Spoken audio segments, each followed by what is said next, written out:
Welcome to the Millennial Diner podcast. It's me, Jeff. I'm here at the diner with Phil, as usual. And get ready, because here at the table with us is Greg Bellavia. Greg, say hi. Hello, everybody. Greg is a huge fan of diners. So when he found out we had done a bunch of episodes and he hadn't been on yet, he showed up at my door and forcefully made it clear that he had to be a guest and get those delicious greasy food at the diner. Which Flo's standing here, so I better give my order. You know what, Flo? Today I'm gonna go with a carrot ginger soup and some oyster crackers on the side. It's hot soup, but I also want the hot coffee with it. A little bit of oat milk on there, and order of onion rings. Why not? You had the autumnal thing going until the onion rings. I mean, because carrot and ginger soup, very autumnal, very fall-like, very winter-like, and then we went to onion rings, huh? All right. Well, I mean, I don't see why onions are not. What word did you use? Autumnal. Yeah. Autumnal. Autumnal. All right, so you're already flexing with the vocab. That's cool. Apparently so. Yeah, that feels very autumnal, very wintry. With this. Yeah, I guess you're right. It is onion is a root vegetable. Yeah. All right. I was gonna say, would I trust that soup from a diner? But maybe it's like they're special, and then I might. Well, That's a good question. here's question. the problem is we started coming here and every one of their soups had dairy in it in some form. Like even like the vegetable minestrone soup, for some reason they would just put whipped cream on it, and I said no. Okay, that's. So I went back to the kitchen and I said, here's the deal: we're gonna have some options for people who don't want dairy or meat. And lo and behold, here we are. Okay, all right, that's fair. That's fair. What would you like to have today, Greg? Well, first off, Jeff, thank you. I appreciate you forgiving my home invasion to get onto today's episode. I'm thrilled to be here. I'd probably do cheese fries with mushroom gravy, slice of pie, a la mode, and a cup of joe. Oh, I like that. Cheese fries is dangerous. You might have a previous guest of ours might come swashbuckling, swinging in to take those cheese fries. We had a guy named Michael Bear on. He did a thrice episode with us not too long ago, and that guy loved cheese fries. Cheese fries. I think today I'm gonna have.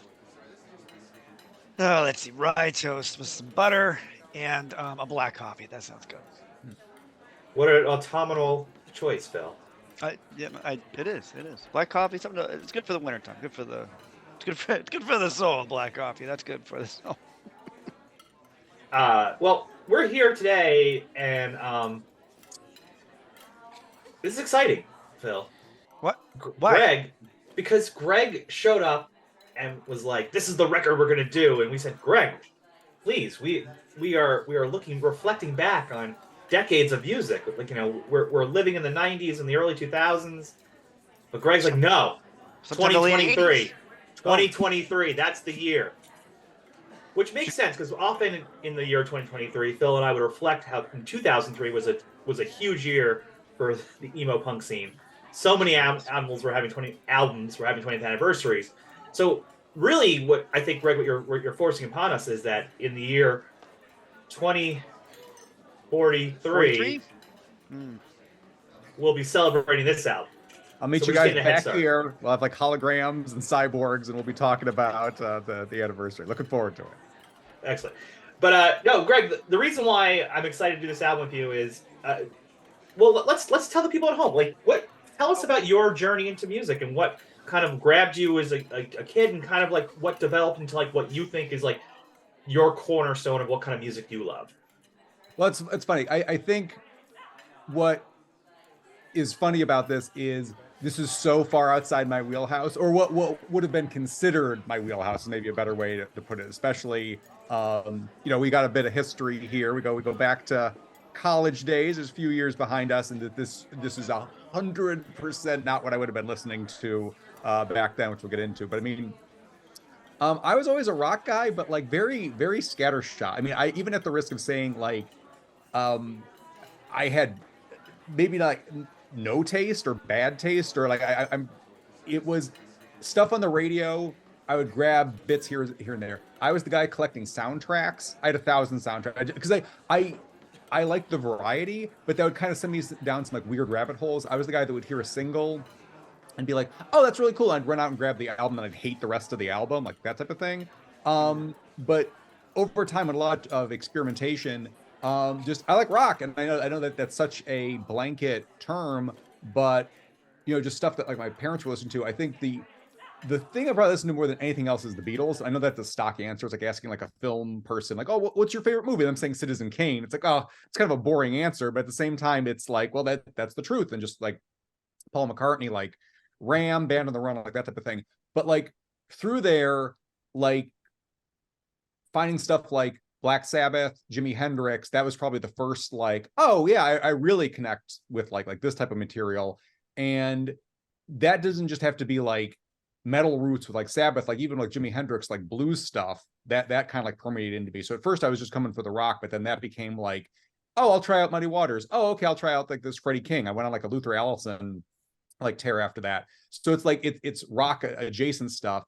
And then like Stone Temple Pilots, I was huge into that. That was like one of the most like formative like concerts of my life was them on Local H. Like that's a great one-off album. Oh. And just like the alternative scene, like huge Soundgarden fan out of there too, but I'd just say like for formative, then discovering Tool and kind of prog metal and kind of going off in like that direction. So it's like I listened to a lot of stuff. It was always like very varied, kind of all over the place.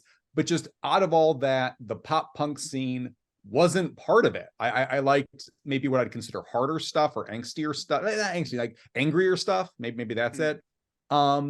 And also I didn't necessarily like stuff that was over quickly, like punk, like 2 minutes, 3 minutes, like that's it. I like stuff that would start with like just kind of like the song proper, and then like at the end just give the guitars a chance to just riff and go completely off the rails and saying like that was my like comfort food, and especially coming off of the background of like Sabbath and like Jimi Hendrix.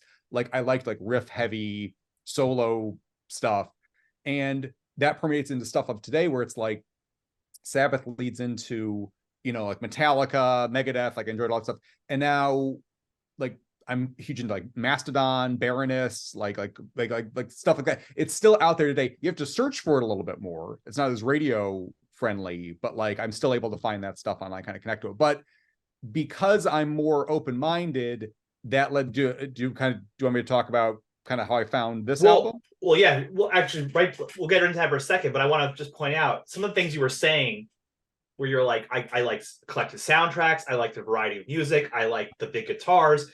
You like cinema. When I'm hearing all that is what I think about this album we're about to talk to. Oh. Like to me, yeah, we'll just let everybody know. We're going to talk about Fall Out Boy's 2023 album, So Much for Stardust, parentheses on the 4 in there. And yeah, so this album, I think, has a lot of that going on in it. This isn't a Fall Out Boy album from 20 years ago, which was pop punk. This is definitely like, I will talk a little bit about why there's like a kind of a cinematic element, because the Patrick Stump, the singer and music writer, is also scoring films and things like that. So, but yes, go ahead on what you were saying, Greg. Well, so I still listen to the radio, and that sounds so antiquated, but when I'm driving, I'm now a middle-aged dad. I've got kids in the car, like that type of thing. And I don't always have time, or just, rushing to get in, like plug my phone in and like pull up, like just like I got the radio on. And this came over the radio. This was on K-Rock. And I was like, oh, this is pretty good. And I actually turned it up and I was like, who is this? Is this Fall Out Boy? And I'm like, I guess that's an album I'm not familiar with, because I'm not familiar with most of their stuff. And when I just like 2 minutes of research, I'm like, oh, that's a new album. That even like prompted me to like start texting Jeff for like, oh, I heard, and like that's not something that I would have done before. And I've heard plenty of pop punk on the radio over the last few decades. This struck me in a certain way, and just going through the album, and I guess like spoiler alert as we go through, I enjoyed this front to back. This wasn't so the old Greg would have bought this like sight unseen off the one track, and then maybe wouldn't have liked the whole thing. But this has been on constant rotation in what I would say is an extremely good year for music. I'm not sure if you guys feel the same way, But there's plenty of stuff to like from bands that I've been a fan of, and there's been plenty of stuff to like from bands that I don't necessarily like. But like this was a good old fashioned, heard it on the radio, had to track down more stuff, find. A very old school way of getting into it, which is so cool. That's like, you're showing your kids how it's done in the old days. Yes. So Greg, of all your influences, if you had the opportunity to take a sledgehammer to Mount Rushmore, that's a call forward to one of the songs we're going to talk about. Anyway, it doesn't matter. Knock down those presidents and then rebuild with 4 either bands or musical artists, who would be on there for you? Hendrix, Sabbath, STP, Tool. That's probably it. And I there's a lot of like, I love Metallica, but like Black Sabbath got me to Metallica. So it's like when you say Mount Rushmore, I'm trying to think like what's the bedrock for other tastes. I'd say those 4 are the ones that kind of blossom into all the bands that I like today. It's funny because when we were getting ready for this show, I was like, I wonder, because I think of you, Greg, and the 2 bands that will pop in my head when I think of you are King Crimson and Trail of Dead. Oh, and I was like, I remember that way, and I was going like, wow, that's a really cool name. But I never got into Trail of Dead. I was like, that's a cool name. Like, well, then you'll know us by the bodies with the Trail of Dead we leave behind. Those full band. But those were it's funny. So I was seeing if they would pop up in here because those are the 2 I distinctly remember you talking about way back when. Phil, you are so on the one. You just reminded me of something else that's amazing. 2, because I got into King Crimson because of Tool. Yeah, right. So that's you're right. You're right on the money. So I see them as kind of like pointing towards. So no, love King Crimson. Also, Mr. C.R. Donahoe called me this week and goes, "Do you still like King Crimson?" So it's the second time King Crimson's come up and I'm like, yeah. It turns out he's gotten huge into their guitarist, who I guess has like a YouTube channel. So I've been talking a lot of King Crimson this week. And all right. Yeah, we may have to do a prog rock episode. Oh my gosh, give me in there. So well, as long as we cover 2112, and then I'll make sure I'll be real happy with that. Okay, thanks. Phil, you mentioned covering Rush albums every week on this Punk and Emo podcast, and I keep saying you got Coheed and Cambria, baby. What else do you need? That's true. No, that's true. One of these days we'll get 2112 on here. Maybe we'll just do a 2 for 2112 and 2113. So we'll do Rush and then Coheed and Cambria. There it is. You got it all there. Greg, you have an impressive Mount Rushmore. And we would love for you to choose a song from one of those bands or artists that we could play right now to set the mood for what brought Greg from whatever you're about to pick to the enchanting sounds of Fall Out Boy. Wow. Just as a reminder, folks, it's Jimi Hendrix, Stone Temple Pilots, Tool, and Black Sabbath. So let's see what do we get out of this bucket. All right. That is really tough. Okay, part of me, this isn't it. Part of me would go Angel by Jimi Hendrix because that's one of my all-time top 3 favorite songs. But good song. To this question, I do not think that points towards kind of the type of sound that I got into. So I'm going to go with Voodoo Child Blues from Jimi Hendrix's Blues compilation. That's a must-have. It's probably the album I've bought the most, like cassette tape, various CDs, like online, that type of thing. Huge recommendation. And that is him melding kind of rock and blues in his style, and that kind of set the stage for so much more stuff that I enjoyed over the years. Well, I love this. So here we go. For the first time ever, Jimi Hendrix is entering the diner. Here is, what was the name of that song again? Voodoo Child Blues. I wrote it down, guys, but my handwriting's terrible. So I myself have Voodoo Child Blues about my handwriting, but here is the song. Everyone enjoy. So Jimi Hendrix got us started. Jimi Hendrix, we always think of guitar work, the maestro, a magical rock guitarist of all time, one of the top premiers. There are some licks on this album. This album actually breaks down to it, and that's really important, I think. So I want to do us a quick up to speed. This is the first proper Fall Out Boy record we're covering. We will be covering many others as we continue on this journey, because they have a lot of classic albums for the scene.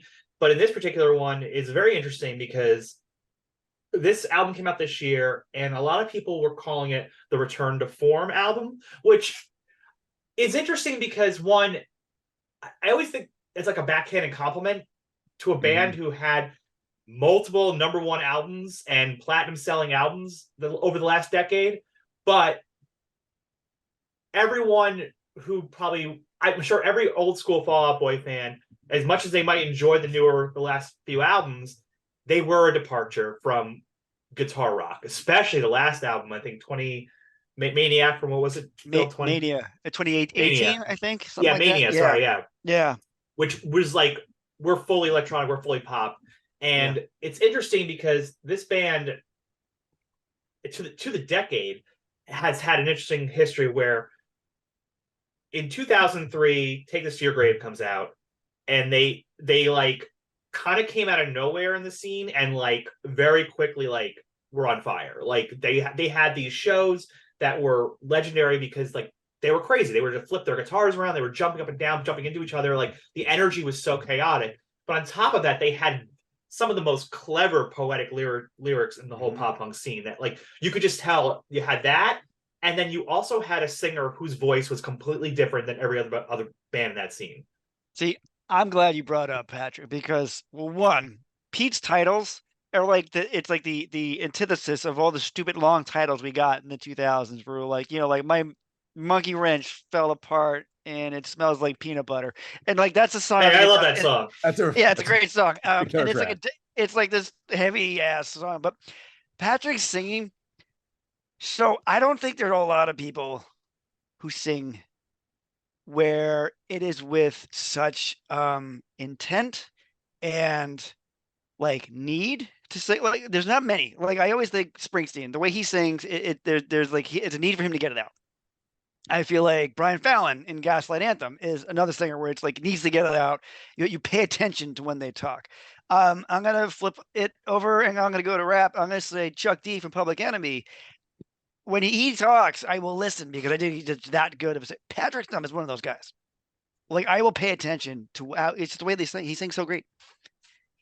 Pay attention. I think in a weird way, great singer is the interesting things. I think that historically in pop punk or punk, like the whole punk is like you don't need to be good at your instrument. You don't need to be able to sing. You could just go out and use your emotion, and kind of like pull you through. And I think the secret sauce that Fall Out Boy had was you had it rarely is the bass player the front man who isn't the lead singer, but Fall Out Boy had Pete Wentz to be that person, to give Patrick this opportunity to just be the music maestro, basically, especially with his voice. And his voice, I mean, his voice has soul in it, which is so different than so many of these other bands. And I think that's part of what really carried them over into really the pop world, and why since 2013 with the album ironically called Save Rock and Roll, they were kind of moving towards more of this like pop sound. And they then in 2015 they had American Beauty, American Nightmare, American Psycho. Yeah, that was it. Yeah. Oh yeah, the two movie titles. That's the other thing. I always forget how much clearly Pete Wentz is obsessed with movies, because the amount of film references that are constantly, and they're so subtle sometimes, but he's always referencing movies. Yeah. All across the board, like that title. So those albums were a very different chapter for Fall Out Boy. They came after, they, like many bands, which you find out very quickly, you look back at music history now, watching these bands, I think from the start to now, is interesting, seeing these moments in time where these bands kind of have to take a big break. And that happened for Fall Out Boy after their fourth album, Fully Ado. They had kind of hit with Infinity on High in 2007. They kind of like conquered the world. They were like the biggest thing. Then they quickly followed up a little less than 2 years later with Fully Ado, which was a big departure from their sound, but not in like the way that they eventually went with a lot less guitar rock, but just they were experimenting. I mean, they had like Elvis Costello on the album. It was just like it was a much bigger sound, and the critics and fans did not like it. And I think there was like the what goes up must come down feeling, and it seemed the band, they all went their separate ways for a few years. And that was the first 10 years of Fall Out Boy. So that was kind of their arc, like sensational pop punk band that came out, like exploded onto the scene. got bigger and bigger, conquer the world, and then started receding. They go away, they come back, change their sound, and then the pandemic happens. And I feel like this album, more than any other album I've listened to, I haven't listened to everything that's been new out there. This album is like a reaction to me to the pandemic in a lot of ways. Like, and like there's like a song about it too, but like this is really like interesting. They went away because they had to. They couldn't tour, and when they came back, they had to kind of like look and decide what they're going to do with this.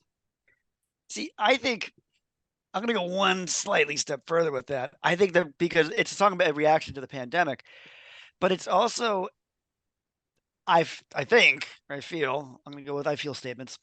I feel it is their most adult album that the pandemic, for a lot, and I'm in the same bucket. It allowed you to take a look back and reflect. You used the word reflective earlier, Jeff, and like reflect on life. And I feel like that's a theme throughout a lot of the songs is looking back as, we're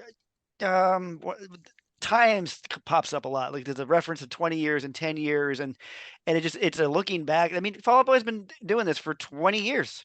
That's when take this to your. I can never get that right. Take it to grave. It came out 2000. They've been doing this for 20 years. That's a long time to be in a band. Well, on that, just some little information. Like I heard on some podcasts, some interviews when the album came out earlier last year, because I think we're recording this late 2023, but it's coming out 2024. So hello from the past, hello future. Anyway, how you doing out there? Pete Wentz talked about after the pandemic and everything. So they were supposed to go on this giant tour with Green Day and Weezer called the Hella Mega Tour. And that was supposed to happen in 2020. It was going to be the big stadium tour. It was supposed to be kind of like the response to the big four metal tours. And it was like, here are the generations, Green Day, Fall Out Boy, Weezer. And then it got pushed to 2021. And Pete Wentz talked a lot about being home in the pandemic. He realized how much like family life is important to him at this point. Like they've done so much, they've been a band for so long. They've like reached all these heights. And he basically was kind of like said, like, it would have to be a really good reason to write another album and go on tour again and leave my family. So lo and behold, the other thing that's been happening at this time is this pop punk emo resurgence reaches its peak, in the last couple of years. You have the When We Were Young Fest, like everyone's like, whether they're making money off the nostalgia of it all, even though I always say it's not nostalgia if you never stop listening. That's true. Good point. Pete Wentz talked about that. Someone said, this is the time to go do Sugar We're Going Down Part 2. Like, this is when you go back to the full roots and like just come out and do that. But like Fall Out Boy, like many, great bands, like they don't want to go backwards. Mm-hmm. So what they did here is something, and this is a quote that Patrick Stump had, I saw. They decided to like reflect back, like you said, Phil, and they basically decided like what is the multiverse if we didn't take that break? What would be like, where would we go if we hadn't broken up? Which direction we had gone in if we hadn't taken that break? And they feel like this album is that, and that's why it goes back to guitar rock, but it's not recreating pop punk past. It's definitely a brand new thing, which I think they took elements of the last 10 years and combined them with the first 10 years, and now you have this.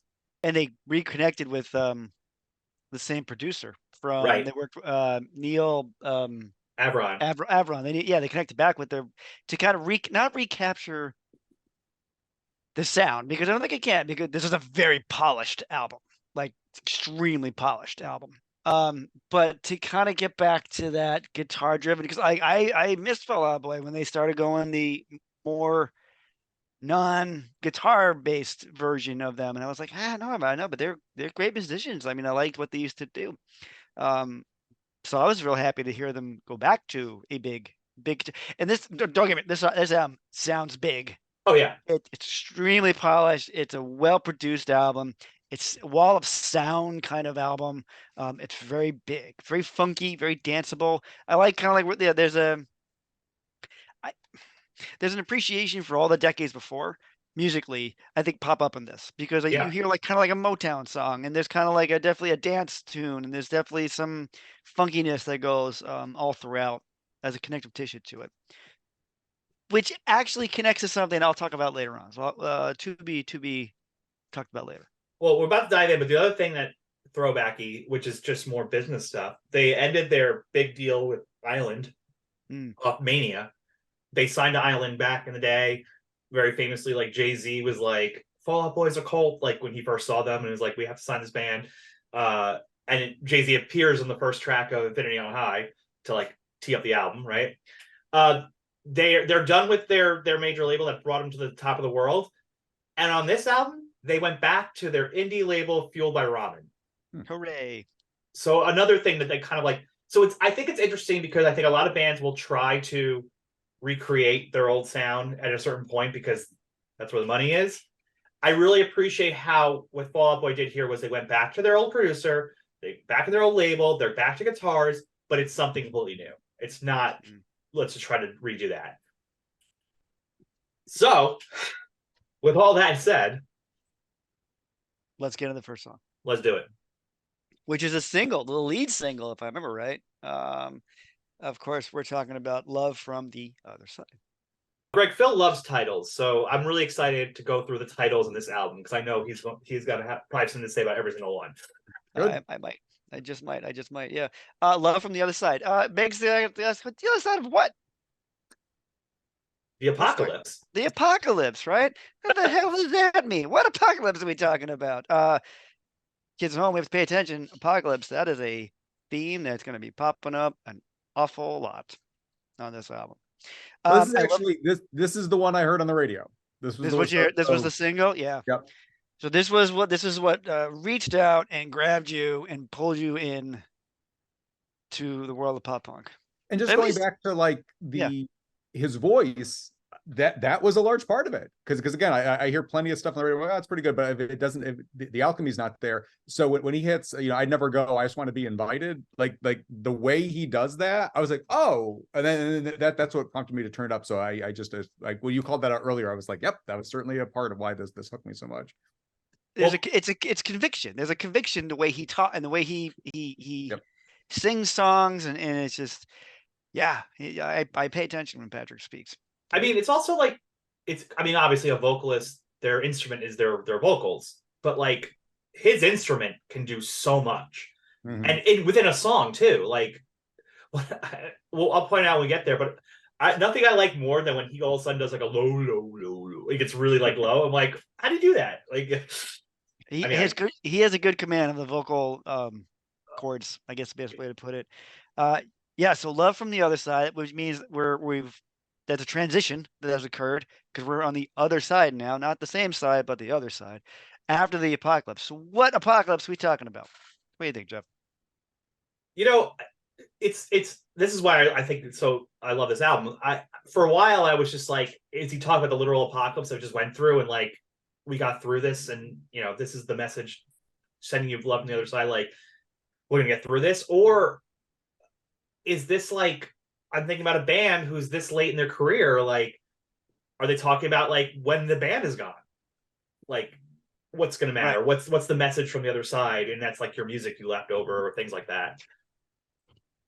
I think ultimately it's understanding that I guess all things end and that, and but willing to move forward still. It is kind of like, what are they? Because if you get down to it, I was raised a certain way, so I understand the concept of the apocalypse. The apocalypse in Greek just means the big reveal or the great reveal. That's all it is. It's not the big battle. That's Revelations and all that. But the terminology, apocalypse, all that means is the big reveal. And I think that's the allegory he's going with is like life is kind of finite. We learned that in having to deal with the pandemic and having to be in quarantine forever. And I remember at one point, Greg, this was right around your birthday. I had to fly down to go visit my dad, and then flew, and I had to wear masks. I wore like 17 masks on the airplane because I didn't want to get sick when I came back. I had a quarantine for a week away from my family so I wouldn't get them sick. So because I didn't know what I would come back with. And like, that is the big reveal of how difficult and hard things were back then, right? And how much you kind of appreciate life and how kind of finite it could be. I think that was the realization, at least for me at that point. And that's what I think, Jeff. I think you're right. Knowing Pete, it's both. Yeah. And you use it as an allegory. It's a band realizing they're not going to make music forever, but they're willing to still go forward and try to make music, and but also the life side of it. What do you think? In the bridge, there, as we've learned on this podcast, and a singer songwriter informed me, there was an episode where I got excited. I'm like, I noticed, like, hey, the bridge is like where like the twist comes or the truth comes out, and my songwriter friend was like, yeah, that's what bridges are for. I'm like, oh right. So All right, thank you. Yeah, that's so now right. I'm like I through this podcast I've now like realized how important bridges are. Even I used to like them sonically the best, but now I'm like, oh, they're also like the key. And in here, it's like this kind of pain you feel to get good in the end, inscribed like stone and faded by the rain. Give up what you love, give up what you love before it does you in. I think that's where I was like, this is the existential contemplation of like, at what point do we have to call it quits, kind of thing. Like, it's gonna happen at some point. Mm-hmm. Right. Because we love this, but it could also become, an albatross. It must be hard for a band. You've been at it, like I said, for 20 years to kind of realize, like, I don't know, maybe we shouldn't do this forever. Maybe it's not, or should we, or like, is there a point of diminishing returns? I don't know. I mean, is it where it's no longer fun? I don't know. That must be Also, hard. is your fan base, like, your fan base is your fan base? If you've been around for 20 years, is it going to get that much larger than where it is now? So, I mean, what do you like? So you've attained a level of success. Maybe you were the hottest band at one point. Now it's kind of pulled back. Are you comfortable living at this level? And I imagine just most bands would be, because it's the thrill of performing for the sake of performing. But I'm sure you do ask yourselves a lot of questions as you kind of keep going back out there. Well, I think also, like, they've also defied the fear here, because the fear would be 20 years into your career, what kind of records are you putting out? Like, and I think this is one of their best records they've ever put out. And it's like, I feel like that is more rare than it should be. I feel like a lot of bands kind of crap out after a few albums and never really quite reach that level again. Without throwing shade, let me put this way.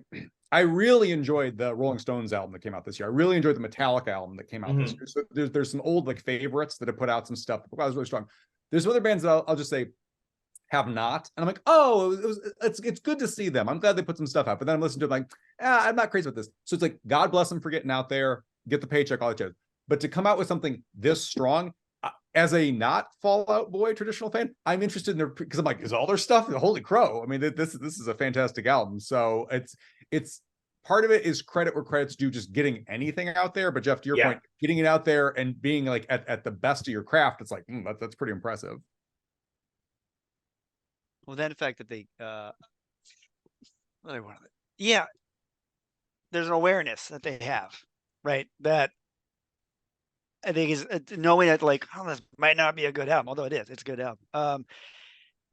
I also like they're kind of allegory, and he's good at that, allegories. But like, do you guys catch the line with the hammer to the statue of David? Mm-hmm. Yep. You guys, I had to look that up. I was like, this has to be something. It just sounds so weird not to be something. And it was some dude took a hammer to the statue of David in Italy. Well, it's something that actually happened, but it's also so evocative to even say that. Like, that line, like, what does that mean to take a hammer to the statue of David? Like, you're trying to destroy the quote unquote what's the great art of our societies and things like that. Like, what is that? Like, that to me is such a rich line. It's such a punk rockian line. Like, I want to, like it's very anarchist. Like, I want to destroy something beautiful, which, if I'm going to borrow a line from Fight Club, that's what I'll do. Because it even gets that the next line, like, kind of like, we were a painting you can never frame. Like, you couldn't contain us. We are growing, and we're I'm going to make them to like an amorphous blob now. But like, I think that's them understanding they came into a scene very hot, very hard, they changed a lot. Like, we're going to show you what real beauty is, not just the statue of David. Like, we'll take a hammer to it, and allegorically speaking, and that, that they were a pain, you couldn't contain us. Like, we're going to be this big thing. So it's acknowledging that, they actually, we knew we were kind of a big thing, but also now, like, but we may not be a big thing forever. Great point about the fans. Like, they may not be around to listen to us forever. It's a very aware song. Very much so. I don't know if that made sense the way I said it, but yeah, a song that's very aware of what it is. Yeah. No, yeah. The other line that I really want to point out, and we should remember because we'll find out later in the album, that lines We'll come need back. it. We'll need this line later. I'm assuming I know what line you're talking about. Go ahead. And you were the sunshine of my lifetime. What would you trade the pain for? Which I think, again, going back to this idea about the band or like what you have to go through to do this, like that's the thing. I think, especially in our society, we see people who are like successful and like rich and famous, and we're like, oh, it's so easy. But it's like, no, like I mentioned earlier, how many of my favorite bands had to go break up for a while or take breaks? It's like it's such a relentless schedule when you're like on this level and you are the capitalism machine is like got its claws in you and you have to produce and create and make and human beings burn out Right.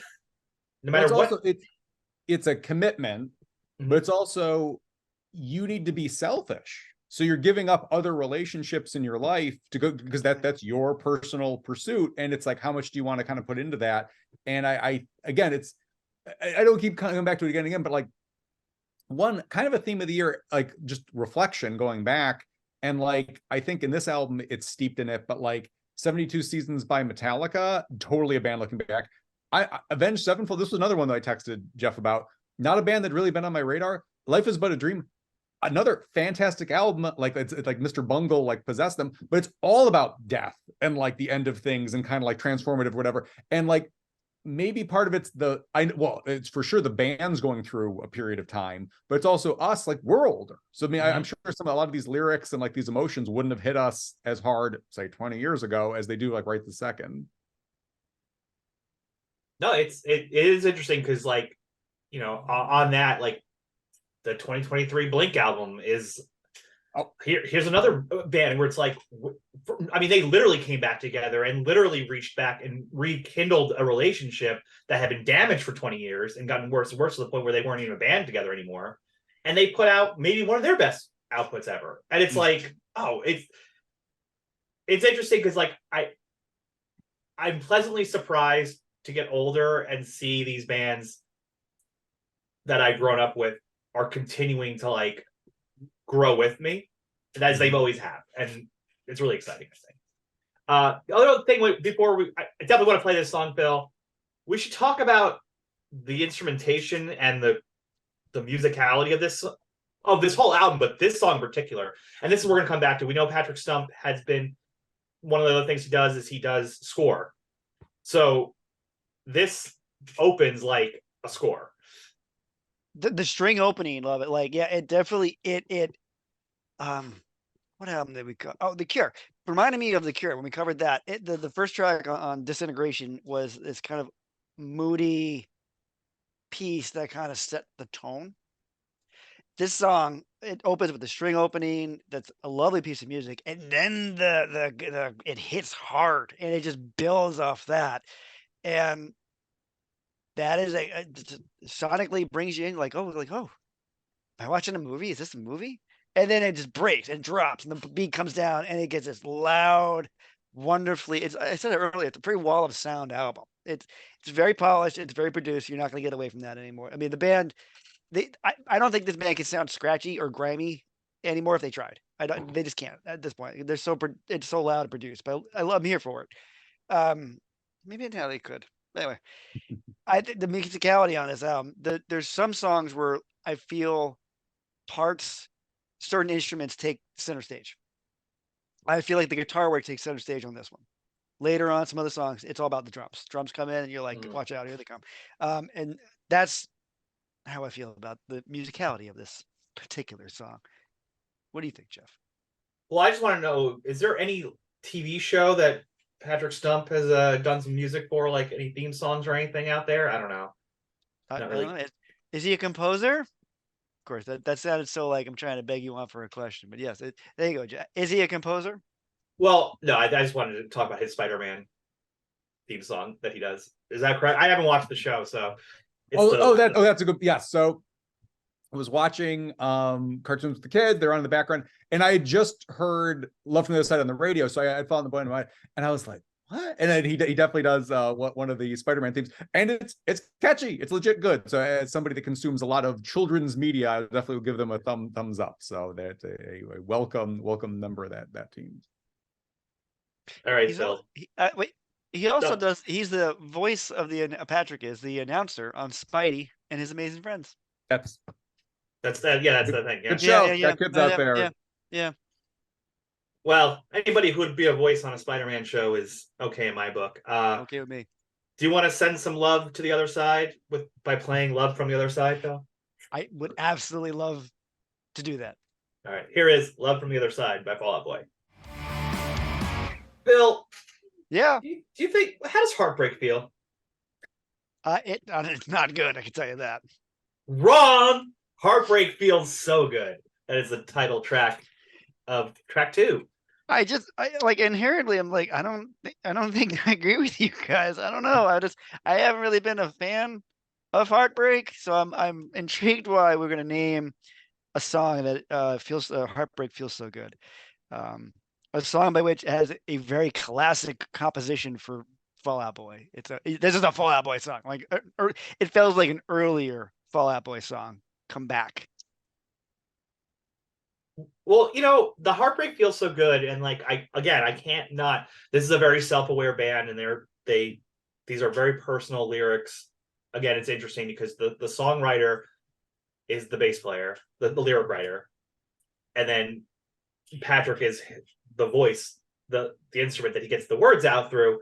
But apparently, the writing process, from what I heard in the interview, was like Pete just like writes out all these lines and like it makes sense to his head, and then Patrick has to take it and fit it into the music, which I think is interesting. But okay, the reason I'm bringing that up is I hear Heartbreak feels so good, and I think of the band who is the poster boys of the scene, as they said once in a scene that's not an arm race of the emo scene.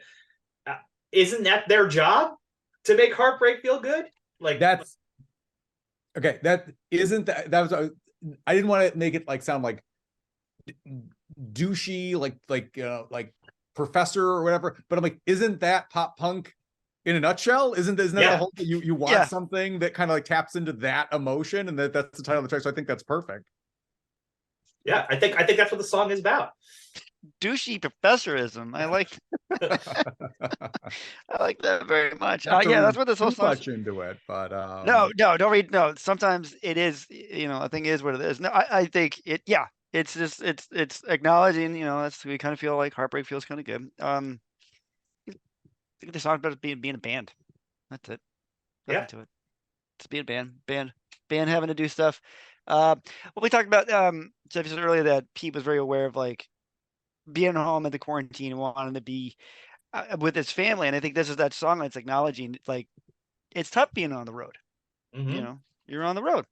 I like the line about the blue light. Where is that one? Yeah, I love that. Yeah, it's open season on blue moods, which sounds so sad, but then light from his screen and messages on set. Like, so it's just the blue aura on his face or whatnot, looking at the phone, wishing to send messages to loved ones. I guess I'll go with that. Loved ones.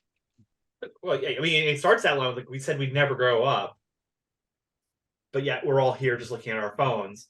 Yeah.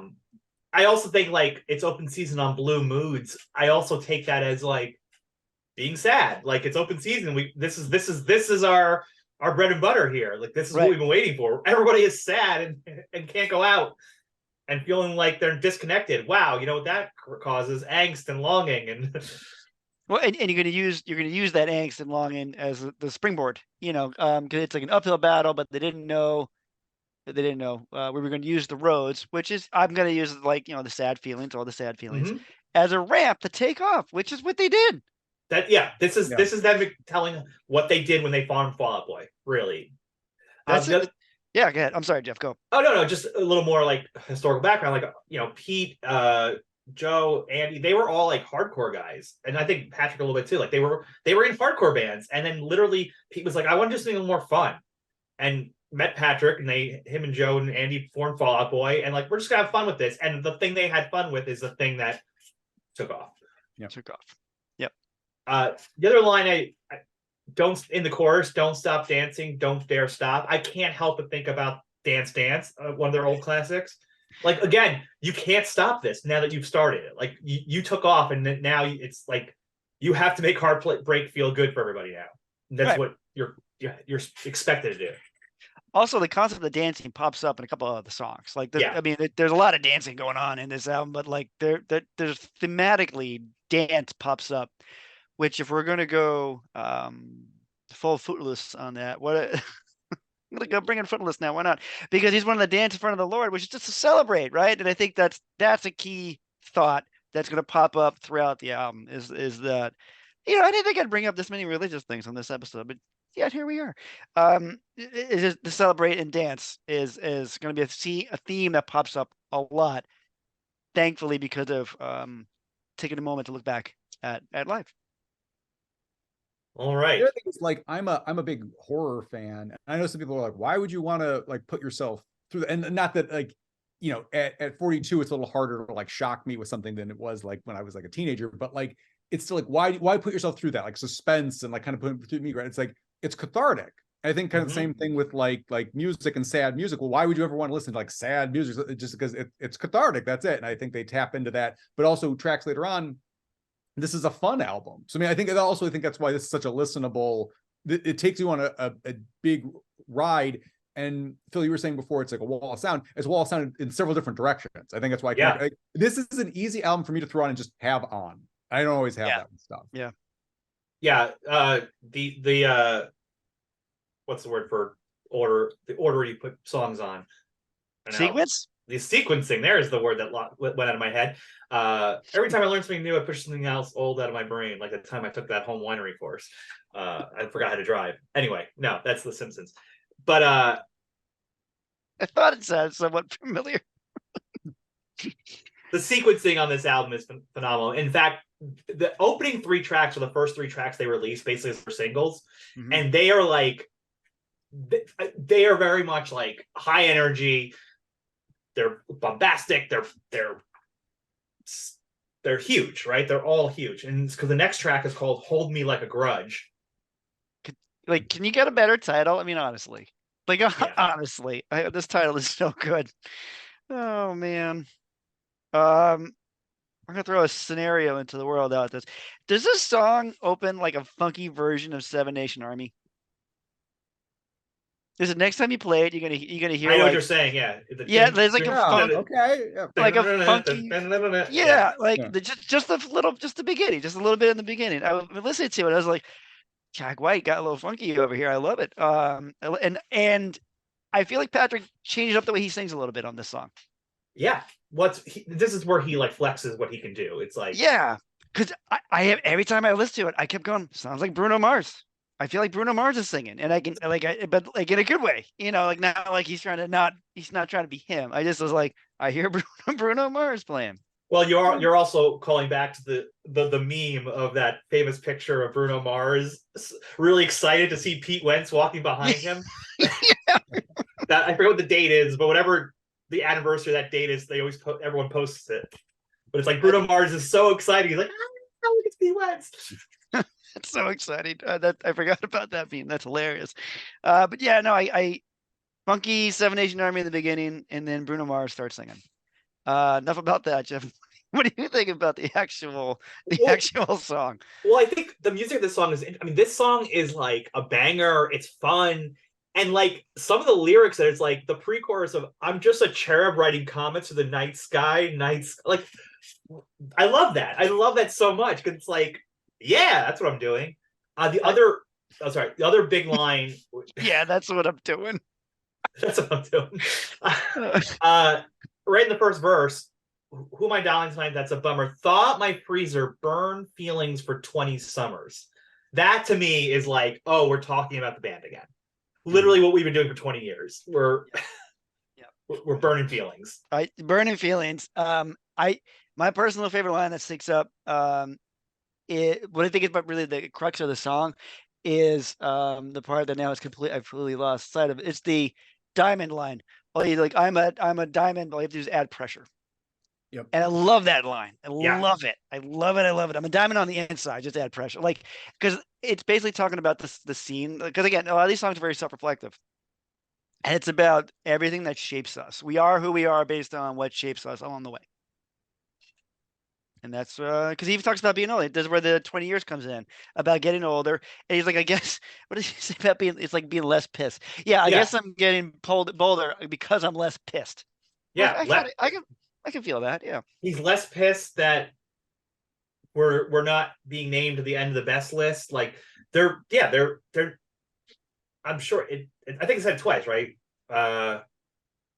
He's Yeah. less pissed for two different things. I can't find it right now. Oh, when I can't get onto the guest list. Like to me, this is like, oh, maybe our status isn't quite as high in the public eye as it once was, but I'm not upset about that anymore. Like it's not attacking me because I have everything. Like I have all this. Right. He even says it's not the end of the world. It's not the end of the world. It's not the end of the world. Or that it is. It's not. It's whatever, man. It's getting you're getting older. But again, a very aware song about that.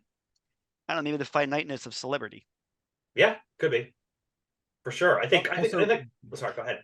I was big fan of the music video for this one. And I love that this is the one that they choose to continue from the last music video because there's always that continuity between. Yeah. So this was a lot of fun. So also, this was where I was like, oh, I guess I'm gonna like this band because the first track that was almost like the oh, okay, one off. I've heard plenty of like one offs from not going to band. Then I heard this one, I'm like, oh, okay, there might be something going on here. Which is it's the third. Does it really go 1, 2, 3? Yeah, the singles are 1, 2, 3. Yep. They are the first. Yeah, they even go in that order 1, 2, 3. And then there's so many good lines. You put the fun into dysfunction. I mean, that's a classic Pete Wentz Fall Out Boy line. Part-time soulmate, full-time problem. Like, yeah. There's so many lines throughout this whole album. It's like it feels like Pete was like, I'm gonna go back to how I used to write, like the cleverness in lines and the double meanings of things, and part-time soulmate, full-time problem. Even the idea that hold me like a grudge. That's not really a good thing, right? Yeah. Holding on grudge is bad. Yeah, holding on a grudge is a bad thing. But like, please. But you hold on to a grudge so passionately that you want to be held that passionately, right? I mean, so it's like it's such double meaning on that. I mean, look, man, I hold grudges, and I do. Yeah, well, you're right, Greg. They're passionate. That was gonna be my question. Do you hold? Today, because I feel like there's some stuff it's harder for me to get as angry. Not to say it doesn't happen, but like 25 version of me, absolutely. Now it's like you got to really work to get me to be like, okay, and now you're, and it does happen, but I would say 25, probably even 35-year-old me would hold on to a grudge forever. And I guess I still hold on to the ones that I held on to originally, but I'm not adding to it too much. Okay. So I'll take that as a win of getting kind of older. And I have definitely learned you cannot fight every battle. That 100%. And because that's just mentally tiring. But now I'm much more selective in how and who I fight, I guess would be the way to put that. If you're holding a grudge against Phil in any way, now's a great time to let him know. Send letters to New Hampshire, just describing in detail your grudge, and Phil will deal with them one by one. Like a cherub writing comments through the night sky. Cherub, like who even thinks of writing a line like that? Cherub night sky. You know who does? Billy Corgan. I was just gonna say they're all Chicago boys, right? Like that's right. Chicago Cherubs. That's the name of the tour when they eventually do the Fall Out Boy Smashing Pumpkins tour. That I'm sure will come someday. With Alkaline Trio as another one, the opening band. Yeah. Get all the Chi-Town bands going. Chicago Cherubs. I know this is shocking, Phil. These are both singles we just had. I wasn't planning on playing them. I just want to make sure in case you wanted to. I think we can play Hold Me Like a Grudge. I think that's a good idea. All right. We'll do this for Phil, the Grudge Master himself. The Grudge Master himself. Thanks. Grudge Master Flex would like to play this song, so let's play Hold Me Like a Grudge.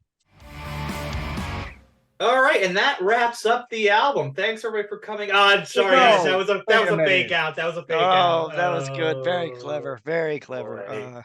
Track 4, fake out.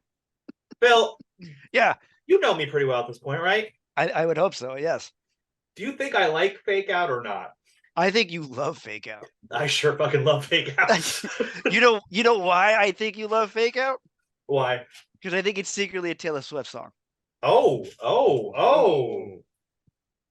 Okay, Professor. Wait, what's it with douchey professor? Douchey professor. Let's hear it. douchey, just the way the song is made, produced, and delivered. I can hear Taylor Swift doing this song. If I might quick time out, my daughter was part of a talent show on Friday, and there were 2 Beatles tracks. And do you want to take a guess what the most played thing that the kids were singing to? 3 Taylor Swift. Taylor took it home. So I thought you'd appreciate that. Unsurprising. Unsurprising. And yes, Taylor Swift is bigger than the Beatles. It's let's just accept it. Accept it, Bill. That's a big statement. Well, it's funny because this album comes out hot. First 3 tracks, and I'm like, because like those singles, like I could argue Love from the Other Side to Hold Me Like a Grudge are the maybe like that's the closest thing to other music I would listen to. Right. Fake Out might be one of the furthest things, and I still like it. And that's when I was like, okay, because going through, I'm like, this is different. Why is this hitting me differently than it used to? So it's funny that's like an automatic Jeff like thumbs up comes. Maybe would have been an automatic thumbs down for me a few years ago. So I think this song's great. I like this song. You asked me, what do I think it's a Taylor Swift song? The third stanza start with "My mood board" is just pictures of you, but I'm not sad anymore. And like that whole continuing down those lines. So make no plans and none can be broken. But I didn't take the love when I had the chance. But I swear I'm not sad anymore. But going further down, this is where it is. It's we all started out as shiny dimes, but we all got flipped too many times. We did it for futures that never came and for pasts that were never going to change. Also, clever use of the word change because we're talking about money, and you do once again. Pete is a ridiculous lyricist. Those are the lines where I'm like, I just hear Taylor Swift writing these, and I can hear them playing the song. Why do you like this song, Jeff? Well, I feel like again the clever lyrics that you just pointed out, which is right there. The tone of the song, like the opening, that's guitar or bass. You tell me, Phil. I think it's guitar. Oh, I think it's guitar. It's guitar, right? That opening guitar tone, like that sound, that's like that to me. I hear that I'm like, oh, they're throwing back. They're gonna do like something like 2004, 2005 emo song, but then that's not what the song becomes. It becomes this kind of like this, like I don't know. It's kind of getting over something and trying to like. It doesn't even have to be a romance. Like, it's just like trying to move past something and like, and also it's very like self-reflexive in a lot of ways too. Yeah. Like I love this line. Do you laugh about me whenever I leave, or do I just need more therapy? Like, it's like really showing like a vulnerability in this song of someone trying to like figure out how to get out of something. Like in a borderline paranoia. I mean, because like a little bit, which I feel is kind of akin to a relationship, honestly. But yeah, it's like you're getting lost in it's the realization that you might be in a dream and you want to get out of that dream. And whatever that dream is, whatever, it's an allegory. It could be metaphoric for whatever you want to do. But it's acknowledged, like you feel buried, lost in that thing, and it's not real and you want to get out of it. So you're looking for a window to break out and move on from whatever this is. But it's just, but the fake out, I think, is realizing that, well, that can't come true sometimes. Right. Well, it's like buried alive inside my dreams, but it was all a fake out. Like, and again, I could put the lens of like becoming a big music star, becoming famous. Like, this is the dream, but it's like, okay, I'm ready to wake up now, but you can't. Right. Which is kind of terrifying to think about. Unless you like, I guess, walked away and, it's like a horror movie. Became like the Sugar Man. I never saw that documentary though. Me neither. Greg's giving a thumbs up. Greg gives a thumbs up. Excellent albums, excellent documentary. Yeah. Greg, you still do a lot of horror movies? Oh yeah. You talk about getting older. Have you watched The Terrifier? Oh, yeah. Me and Greg send Terrifier memes to each other all the time. Yeah. I don't know. I I don't love know. that people can still get worked up about that in the year of our Lord 2023. That's great. That's gret. So I just was like, I don't know if I could do that movie anymore. Well, did you do Terrifier too? No, I did not do Terrifier 2. I barely got through Terrifier without being like, this is a lot to consume in a movie. Yeah. But I did read Terrifier 2 because Greg, I remember one time you made a really funny comment about you would read the Wikipedia of a movie to decide whether or not you're going to go watch it. And I was like, yeah. I'm like, that's a really smart play. So I went and read Terrifier 2 and I'm like, nah, I'm going to skip it, guys. I'm all set. I got it. When we joked around about getting older and like, well, death now as a 42-year-old man plays a bit different for me. And some movies, and honestly, downright bothers me.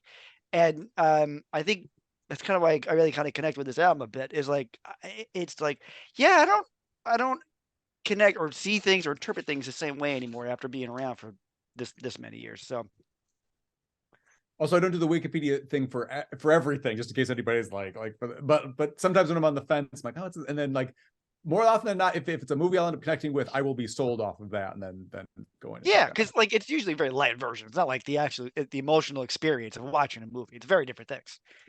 No, I hear that. It's I'm still able to put up the kind of the veil of its, but it's like there's certain like subject matter with kids and stuff. Yeah, that definitely gets me harder. Yeah, sure. Yeah. It's about getting older. And it's not a fake out. I'm actually legit serious about that. I'm not actually gonna try to deke you out on this one. I like how we're bringing this idea of like getting older, because I think that's also part of why I like it too. Because again, it's like I think this is true for most of the songs in this album, and for the most part, they're not like just these simple little songs. Like there's poetry to it. There's big feelings being mined, and there's like pieces of it in each one. But like, this idea of like I'm not sad anymore because like they're trying to get through, and I think that's life, is like you're just trying to like heal yourself as much as you can in the best way you can, and that's kind of like all you can do until you die, I guess. Not that any band ever phones anything in. I think there's so much work and time and effort put into it. But like there's certainly albums that like I like that sometimes you'll hear something that's like, oh, that's a B-side or that's a filler. Why is that? Like, I don't get that off this album. So I just like, even with like the lyricism or even some of these where it's kind of like it's going along and then at the end something orchestral will kind of kick in, or chorus will be there. Like you can tell like every single one of these tracks, there's something about it I'd recommend. And again, that is not something I would say about most albums.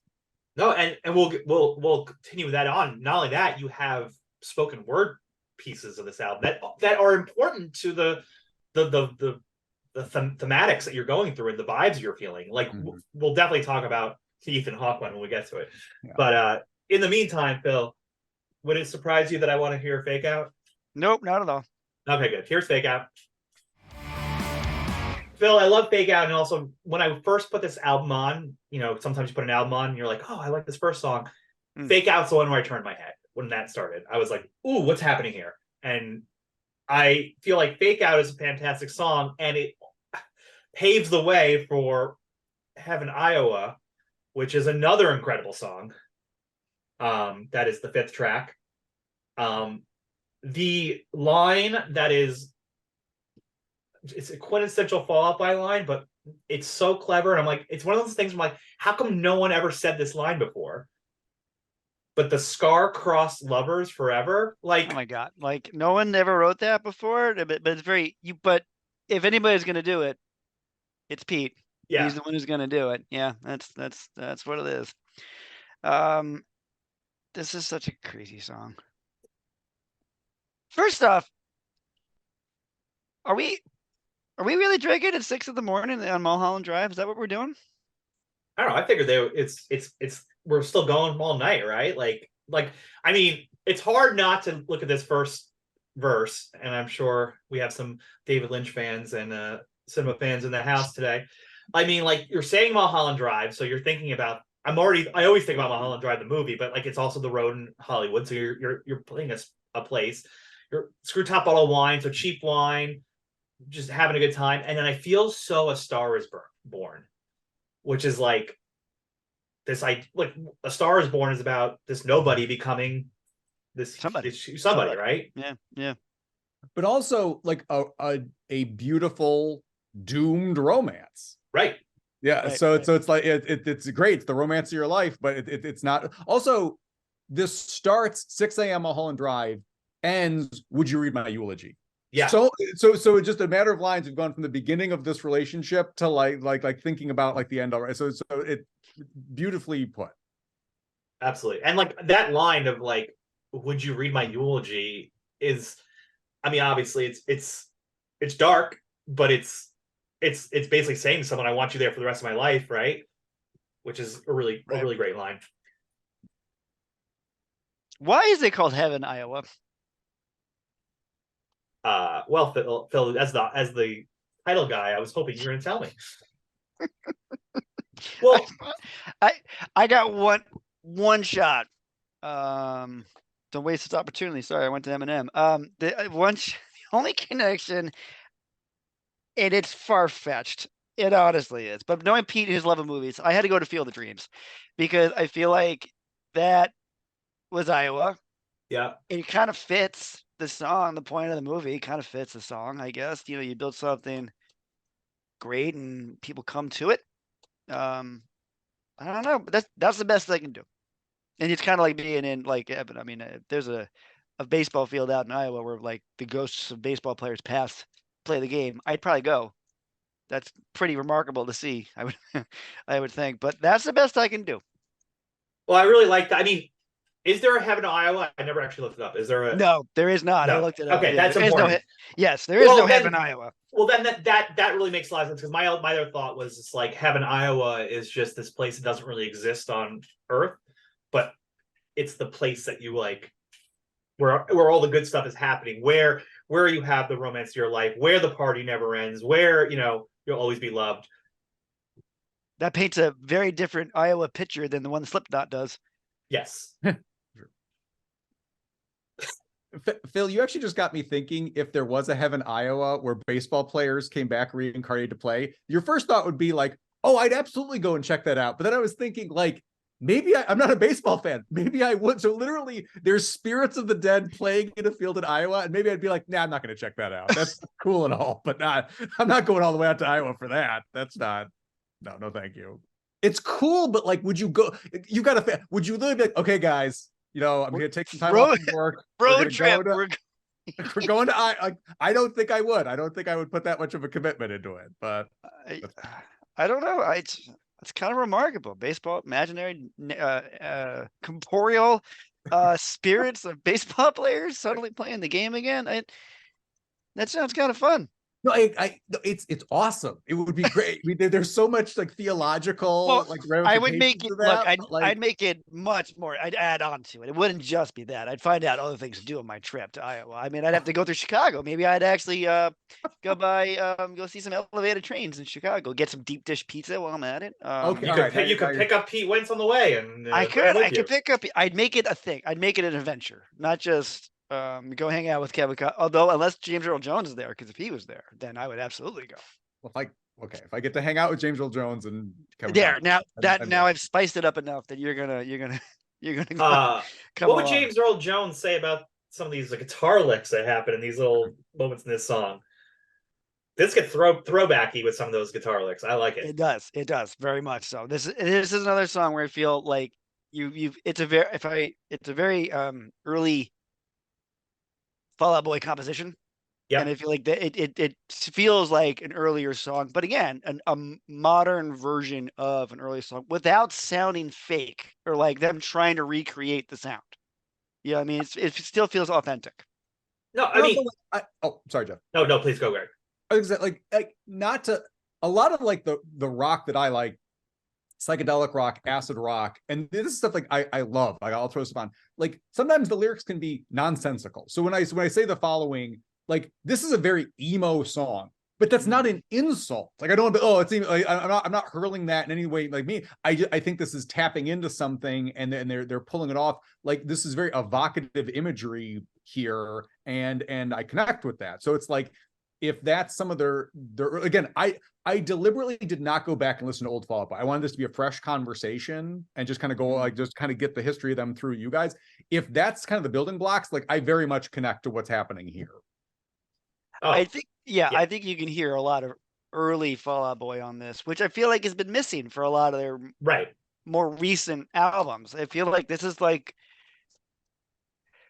the word I keep going back to is book ending, but that implies like an ending, which I don't think there is. Assuming that 20 years into the career, they'd knock this thing out, you know? Well, this is what I think about this, and going back to the old stuff. If you showed up to me in 2000, if I showed up to myself in 2005, like, come out of the portal, and there I am, I'm listening from under the cork tree nonstop. I can't stop listening to that album, you know, and I see myself and I say, wow, that looks like an older, handsome version of me. And I say, that looks like a younger, handsome version of me. And we have this, like, we do a high five. There's a whole thing that happens. And then I hand a CDR to this younger me with this song on it. I'd say, this is what Fall Out Boy is going to sound like in 17 years. I would be like, this is exactly what I expect Fall Out Boy to sound like. It does not sound like a band that stopped growing, but it does. I can recognize it, like, oh wow, they're going to get here from here. But I see it's the same band, 100%. Yeah. Should we play Heaven, Iowa? As long as corporeal spirits appear, then yes. They always do. Here is Heaven, Iowa. I love those two songs. They're moody, they're intense, they're great. They're classic Fall Out Boy songs. In fact, all these songs are classic Fall Out Boy songs. You might say, man, Fall Out Boy is so good right now, which is the name of the next song. So good right now. Right. Yeah, I joked around. I said I feel like this kind of like a Motown song. No, I think that's what makes it stand out. This could have just, if this was another pop punk band, and not to shade at them, but we know what this song would sound like in a pop punk band with ohs and, like, you know, you can hear it. But they lean into this other kind of. That's a good way of putting it. They lean into it. I think, to be frank, I think lyrically this is the most on the nose. Yes. Of all of them. It's a very straightforward song. It's a love song. That's all it is. It's a love song. Very straightforward. But I'm here for the Motown, the danceability of this song, which is good because, like, at this point this is 1, 2, 3, 4, 5, 6, 6 song that's on the album, and like, okay, we're still moving forward, but like, let's change it up a little bit, you know, like really change it up stylistically and go somewhere different. Also, I think you need this after Fake Out in Heaven, Iowa, because those are definitely taking you in kind of like this emotional during the one way, and like, okay, let's clear the table. We're gonna have some fun. Like, reset ourselves and go back to Motown. Like, I'm preparing for this podcast. I've been going back through, like, some of my old favorites, some new favorites, that type of thing, and like, so much of my in the 80s was just the radio on, and like, back then the oldie station is very different than the oldie station now. The oldie station now is like 80s and 90s. The oldie station then 60s, 70s, a lot of that stuff was Motown. So when I hear this track, it's like that's tying into stuff that I was listening to in preparation for coming into this podcast. So I think that's right on. You know, that's awesome. And I think that also, Phil, you had said earlier, like, this is more on the nose lyrically, but it is a different way to get into a love song than your typical love song, because like, it's like, I mean, just in the chorus alone, feeling so good right now, so we'll crash and burn somehow. It's this, like, feeling of, like, I got this doom and gloom in my mind because I'm in love with somebody. Like, I know this is going to fall apart. I know it's going to fall apart, but right now I feel so good. But it's like, you're not, there's not high hopes for this, but that's okay. No, you're right. It's okay because, you know, they just, out of all my wildest dreams, they just end up with you and me. It's just, the whole thing is just about being with the person. I didn't even put that together. It fits really well with the next song. I just kind of put that together. But yeah, that it's this moment of just right now, everything's really good. Damn it. And it just puts together, and that connects to another song later on. I just put 3 songs together, and thematically speaking, God, Jeff, I'm underprepared for the show. I apologize. I'm just coming to this is This is why this album, like, I was texting Phil a lot last year in 2023, being like, Phil, this Fall Out Boy record, it's getting better. Every time I listen to it, I love it more and more because there's so much going on, and exactly that. And it's not just clever word lines for the sake of clever lines, which you could say is a criticism of like a lot of the 2000 emos, and sometimes we're just like saying these like one-liners and stuff, Well, yeah, they'd have an amazing one-liner and then built a song around it. Like the band QO We Aim For, like they have a line like, you got the curse of curves and I got the curse of one-liners. Like that kind of was like, I mean, it's cutesy, but it's like, it's not really saying anything deep. But this is right. We're building toward this feeling. But yeah, so let's drive until the engine just gives out. It's like, let's go all in. All in. Perhaps to the seashore. Yes, the seashore. I think this actually closes the first half of the album. So we're gonna go on the next side. Yeah, 1, 2, 3, 4, 5, 6, 6 and 13. The two short songs are on this side. So yes, I'm gonna say this probably would close out the first side. But either way, we are getting a transition on the next track. We are. When I first saw the track, I just saw featuring Ethan Hawke, and I was like, what is happening? Perhaps my greatest criticism of this album is that I'm like, he's gonna do a brand new thing. It's gonna be like this whole like plot imagined. That's like, oh, it's a snippet from okay, but that's cool too. That's cool. No, it's cool. But yeah, I definitely was like, oh my god, I can't wait till the Ethan Hawke sings with Fall Out Boy song. Like, what would that even be? Like, that was exactly my same reaction. I was like, is Ethan Hawke kind of like I know he's kind of a cool dude, right? He kind of does, like, I kind of would expect him to suddenly be like, no, I'm gonna jam a Fall Out Boy and it's gonna be amazing. But yeah, so in short, the Pink Seashell is the seventh track. Pink Seashell, and it appreciates small things. Ta-da! There's that whole song, minute and a half. Is that what it is? Yeah, I mean, but it's interesting, again, going back to the scoring, it's like they scored this scene in their own way that fits this album. Yeah, right. So they recontextualized this quote from Ethan Hawke's character in the 1994 film. What's this movie called? Reality Bites. Reality Bites. That's the one. I only know the war series, That's all I think about Ethan. Yeah. No, but yeah, and it's this famous speech that he gives about there's nothing in life, so you have to appreciate the small things. I also want to give throwback and just enjoy the fact that I remember when taking snippets from movies was a thing that every band did, like every band did. And it was always like, like Midwest emo lives off taking stuff in the beginning and then having like some funky thing in the background. So I love the throwback of actually bringing in a bit from a movie, and then having the gumption to like, we're going to make it a track and I'll just put some music behind it. Yeah. Interesting piece. It's interesting. And I also find the line that's really provocative to me is the end of it when he says, and I ride my own melt. Like, because that to me is from that movie, but that sounds like a line Pete Wentz would write. Because like your own melt, like to me, that's like, we're all snowmen melting. There's no way to get around it. So just enjoy the slide, I guess. Right. Phil, should we play this track? You know what? Let's do that. Let's. It's provocative and bombastic. Let's do it. All right. Here is the Pink Seashell featuring Ethan Hawke. Phil. Yeah. Who's your muse? Oh, can we do a quick one? How do you think Reality Bites aged? I think that's interesting. Of all things to pull from. Oh, that's a good point.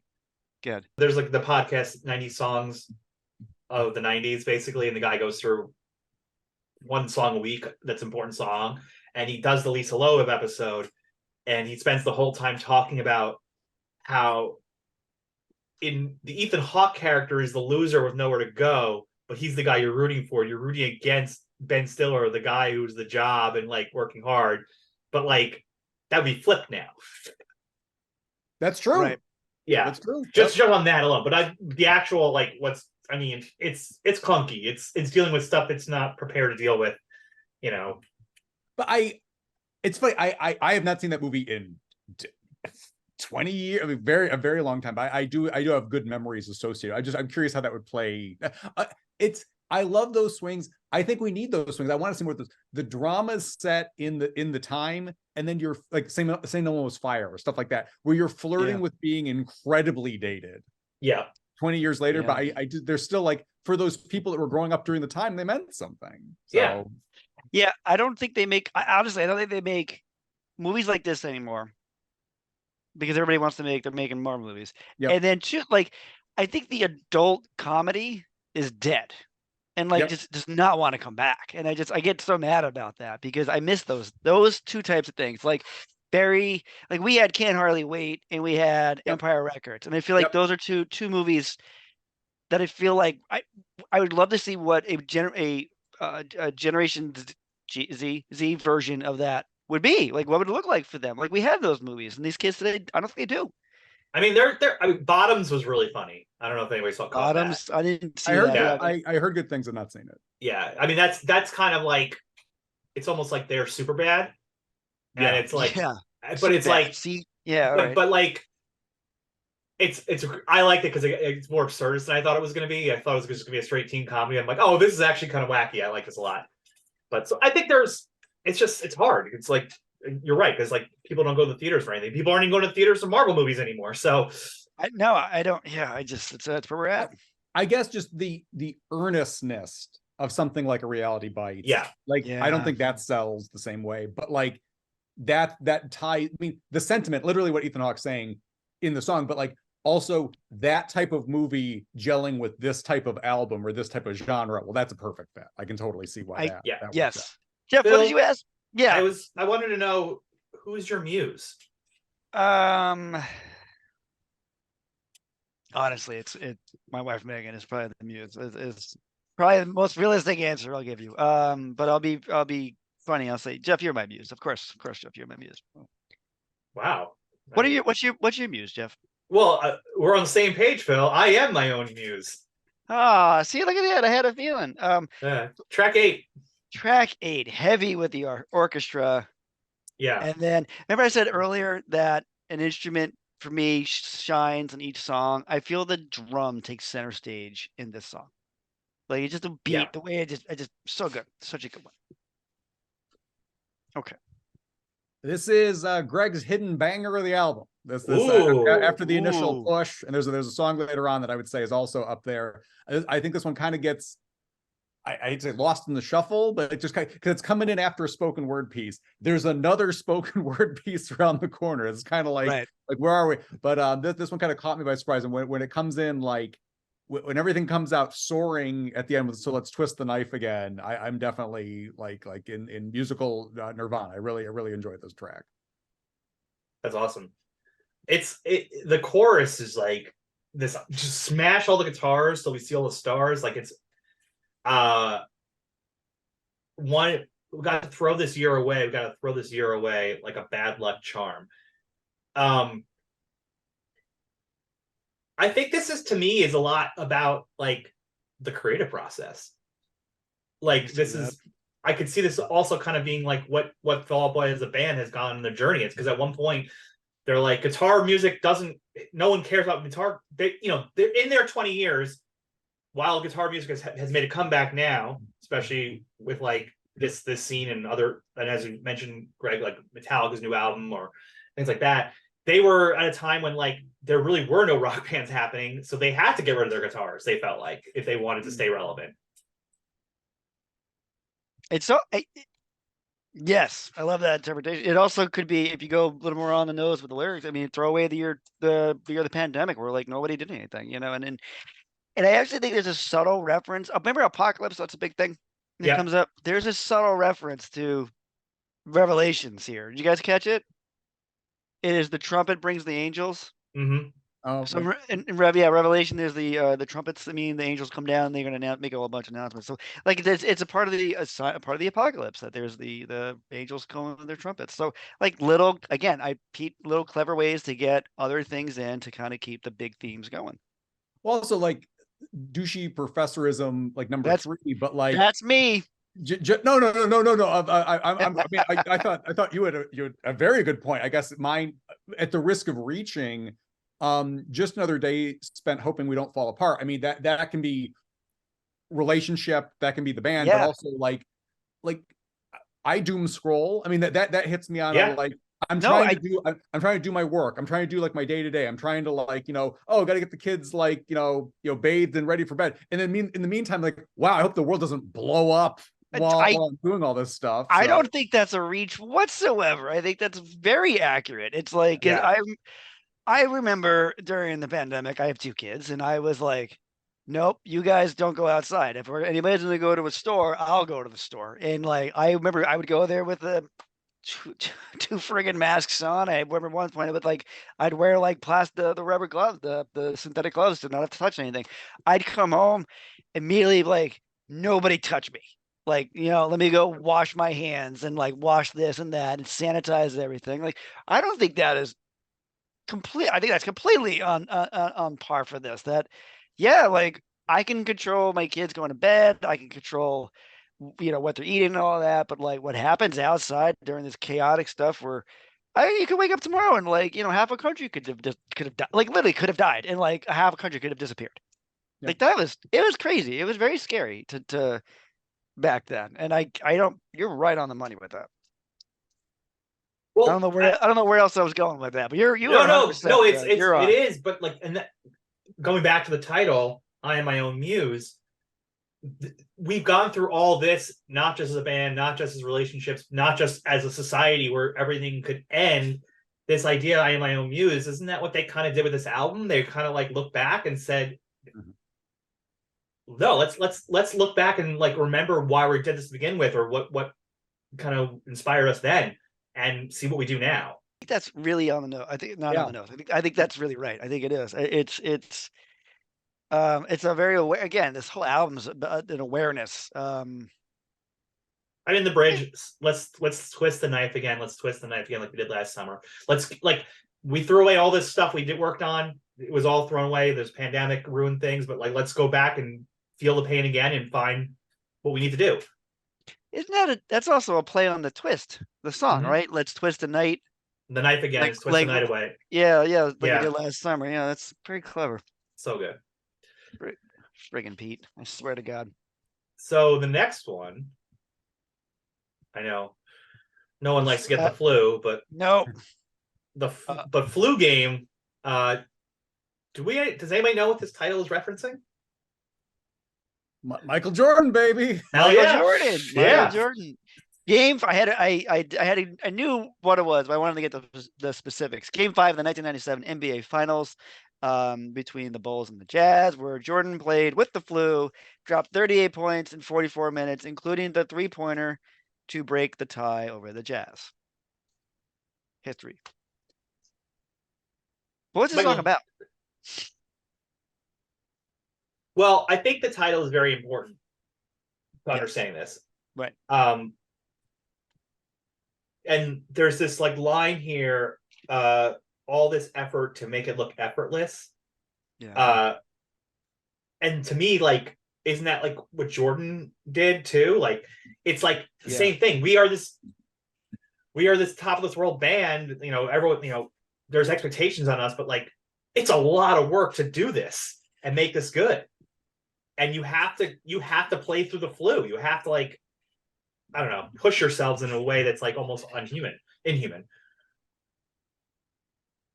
It's talking about perseverance, right? Yeah. That's really perseverance and like moving your way through it. I love some of the lines where confront all the pain, like a gift under the tree.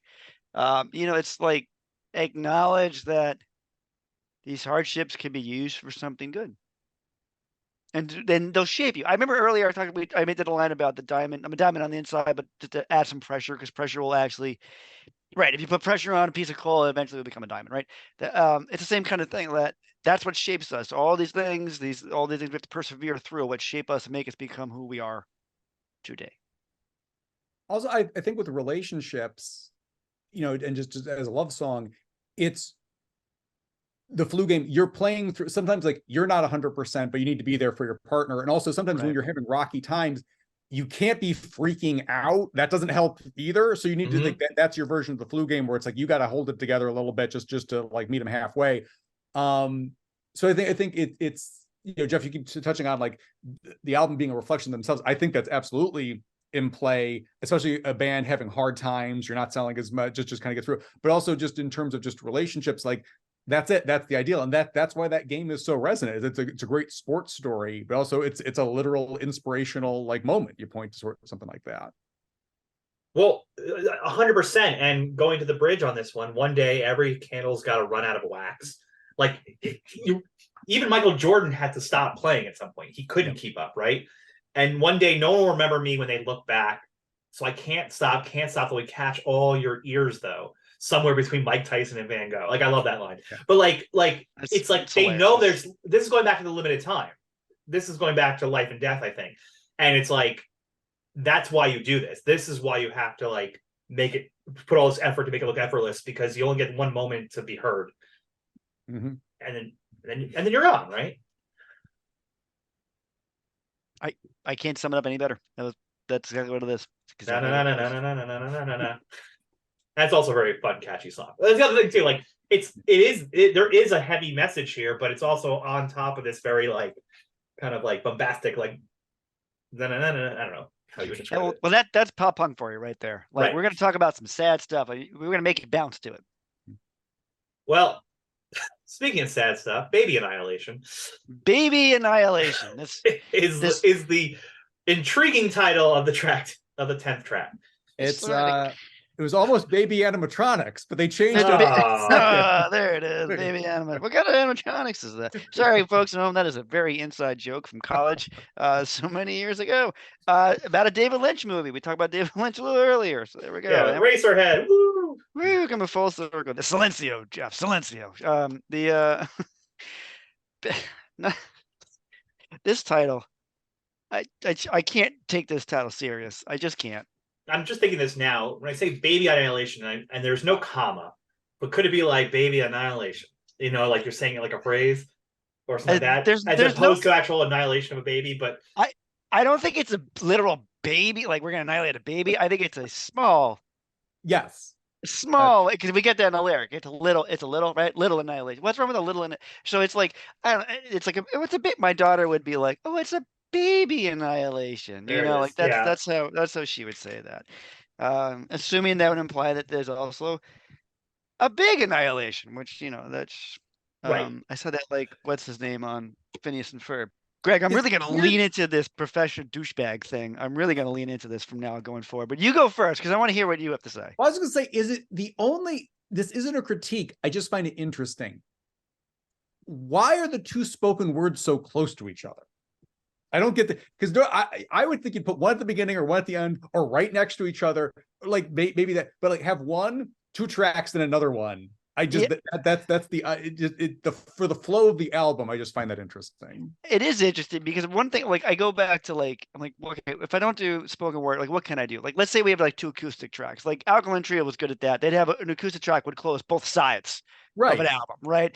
And I feel like okay, so if you're gonna have two spoken word things, you should bookend it maybe first and last. Although arguably this album already does bookend, but so I don't know, maybe end of the first side, start of the second side. But why this is the only sequencing thing I don't understand, because I immediately don't see the connection outside of Professor Douchebag. I'm gonna live with this from the rest of this. We do the show, Jeff. I love it.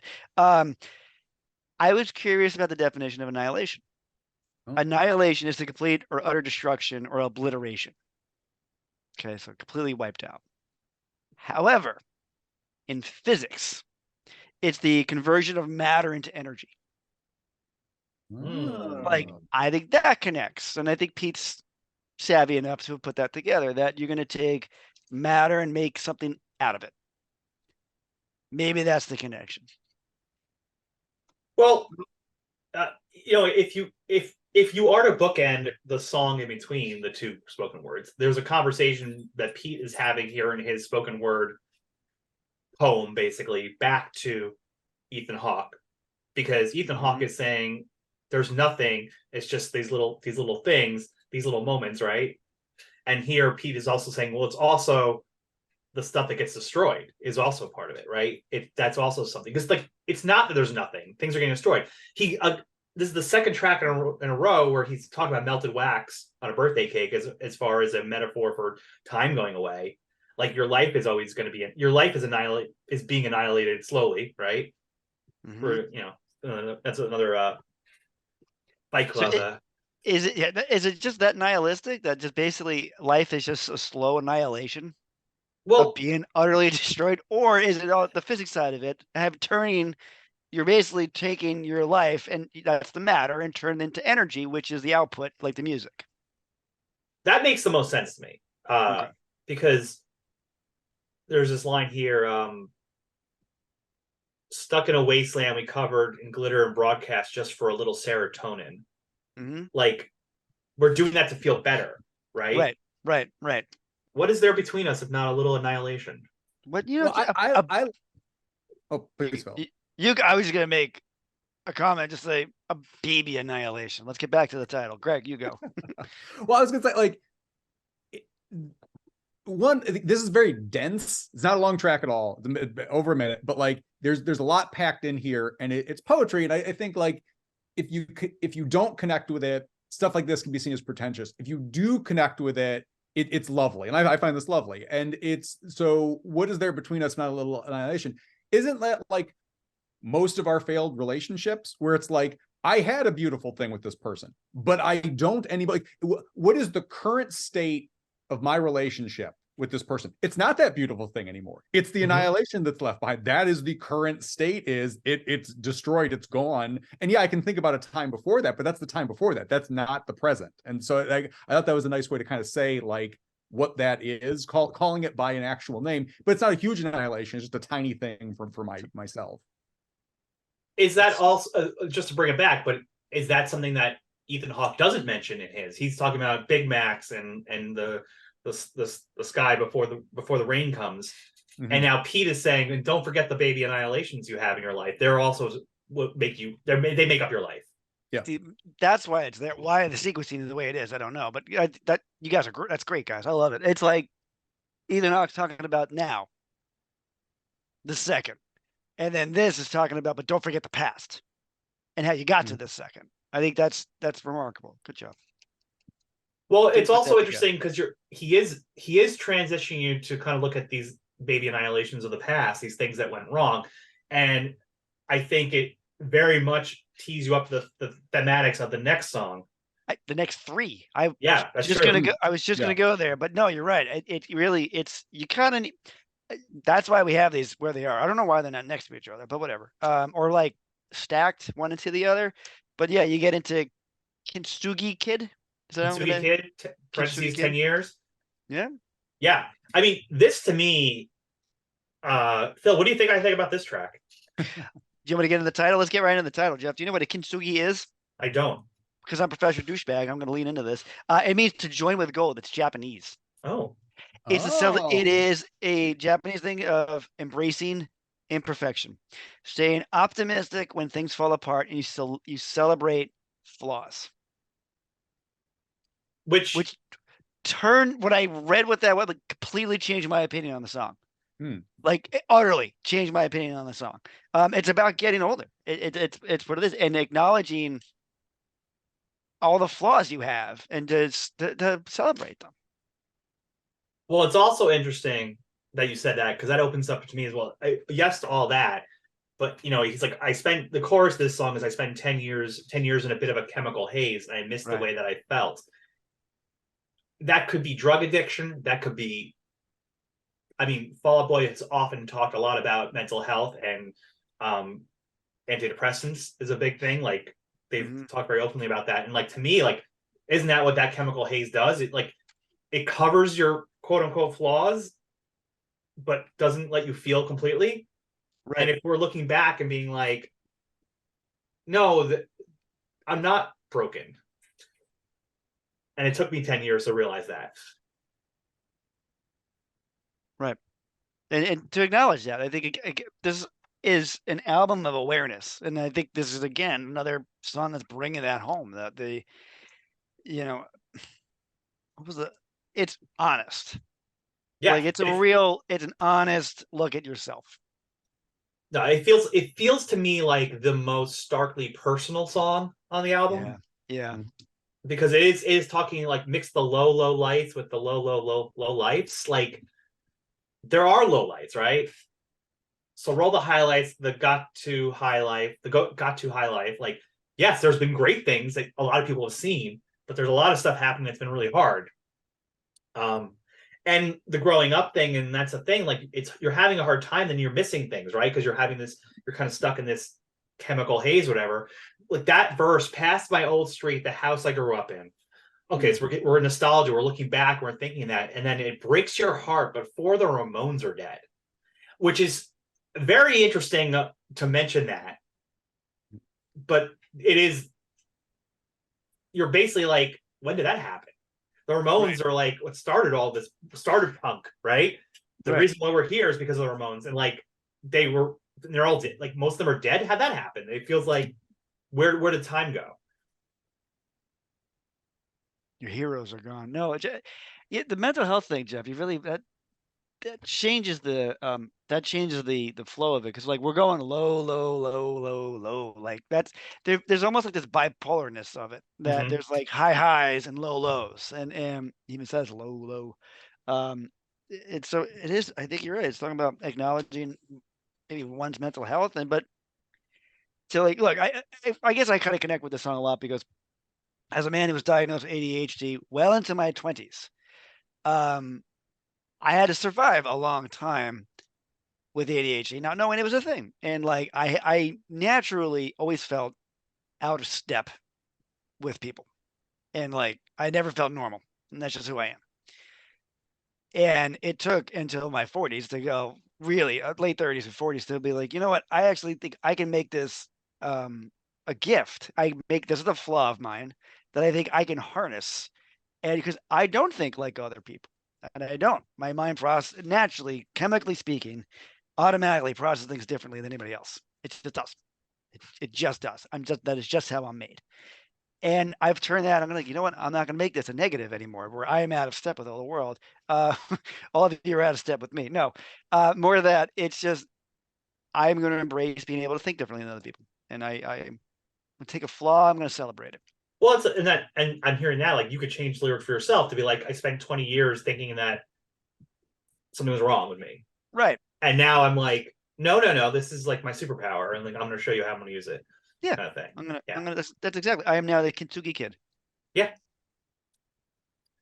I find this song really moving, and for an album that has a lot of big production and like sweeping like cinematic feels, this one really like hits me. The other thing that I read, there's like this like like high voice that's in the background, like at different points during the chorus, but at the end there's like a kid's laughing, and there's like a little girl laughing. That's Pete's daughter.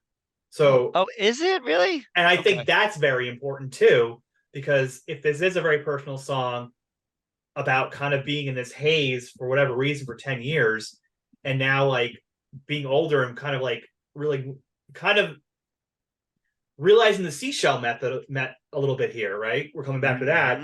And to have his daughter, who's like a kid, on this track is like, I think it all ties together. Like, oh, this is someone who's like, who feels like they're finally like better with themselves and paying attention to their life right now. Yeah, I love it. Can we play this one? I was going to ask you if you wanted to play this one. Yes, let's play the Kintsugi Kid. I just want to say Kintsugi as much as I can. So let's play the Kintsugi Kid. Parentheses, 10 years. All right, we are back. This song that's coming up here. What a time to be alive. Talk about, so you get through Kintsugi Kid, which is a very heavy song. We've been hearing a lot of spoken word, and then suddenly we are at the disco. We were at the disco. We were in Funky Town is where we are. Yeah. And it's funny, the title makes me think of like Staying Alive, because it does feel like a very disco wedding kind of thing. Yep. And this one is What a Time to Be Alive. And I read, both Patrick and Pete had said this, but they wanted to write a song that just felt like a blast that you would have at the wedding. And then for someone to be like, wait a second, what's this song about? Right. And have it be like, but that was the intention of this song. They wanted to create that kind of song because that's kind of how it feels. It's like, especially, I mean, this is we talked in an earlier episode. We covered We Didn't Start the Fire, that Fall Out Boy did the sequel to Billy Joel's. And one of the big things we talk about is they don't mention the pandemic in that list, which especially in the early 2020s, that's kind of really a big thing we all went through. So it was kind of weird. But my reasoning was because of this song, because they have a whole party song, wedding party song about what a crazy experience we just had.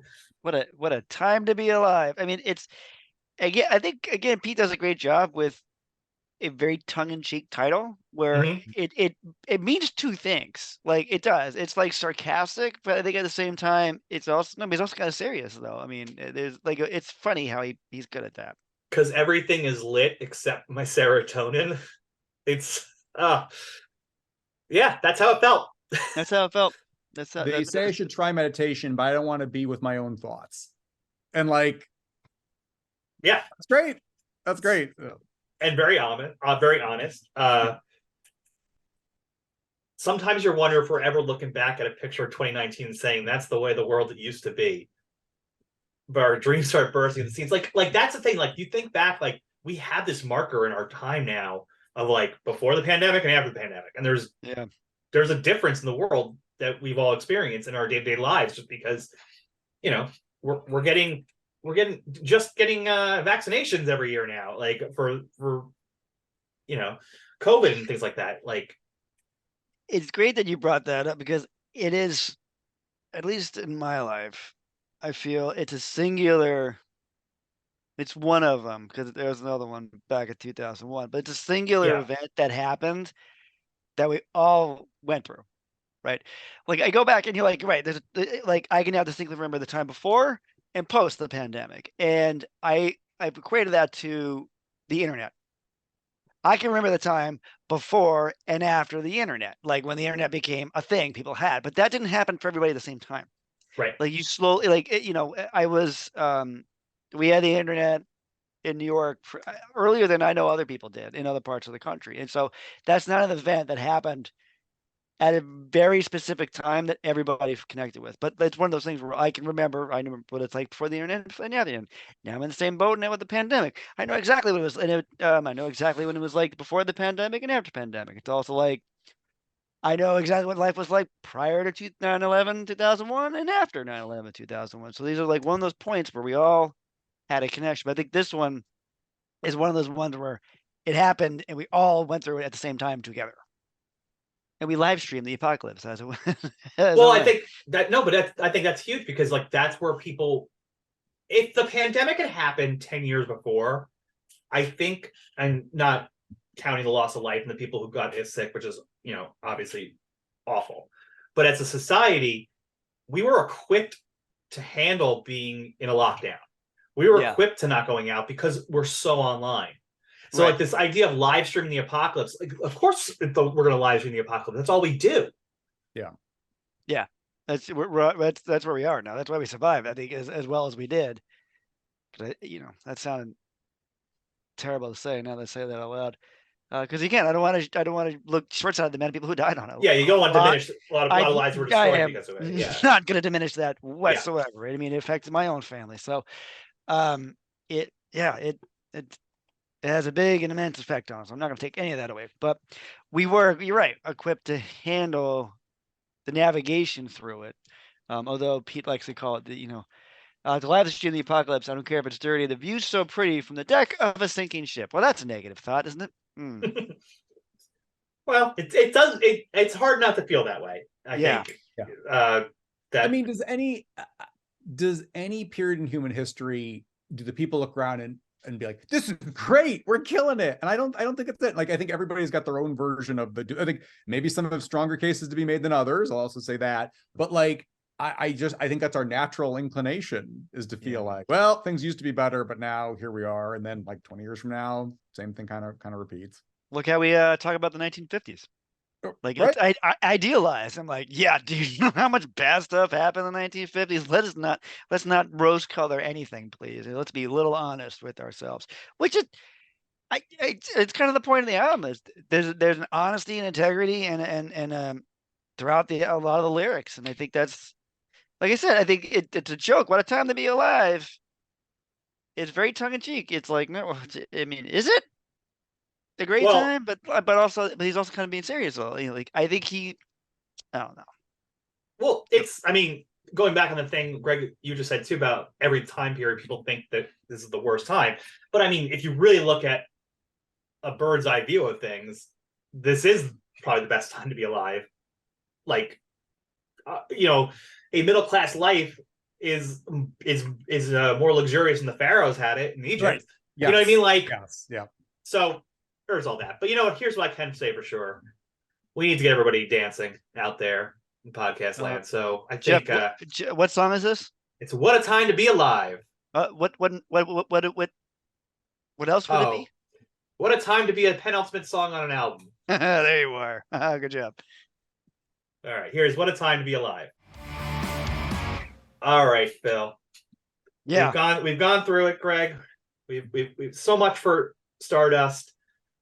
What a title for an album. Oof. It would be a crime against humanity if this wasn't the title of a song. And what a perfect song for it to be the title of the last song on the album. I love the last song on the album being the title of the album.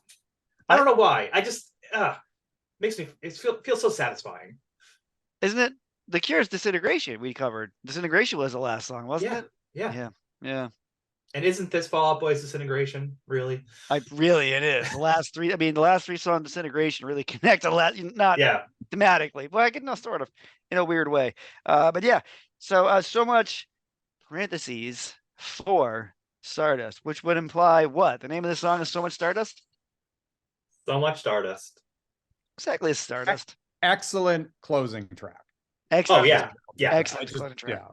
I agree. I mean, we talk about this a lot here. We're very excited when you get a great opening track and a great closing, because I feel like that's the vision. Like there's a vision here, and this album doesn't really let up and goes in many different directions. But sometimes even an album that has some filler in the middle can be made up for having a strong beginning, strong ending for me.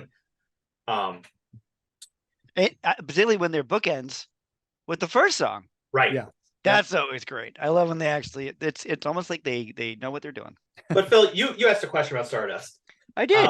I was comforted one night on TikTok as I endlessly scrolled, and there was a scientist who was on to explain how everything that we know in our lives, whether it's the earth, whether it's your cell phone, whether it's your pen, whether it's your dog, whether it's your kid, whether it's a tree outside, whether it's whatever, everything is made originally from Stardust.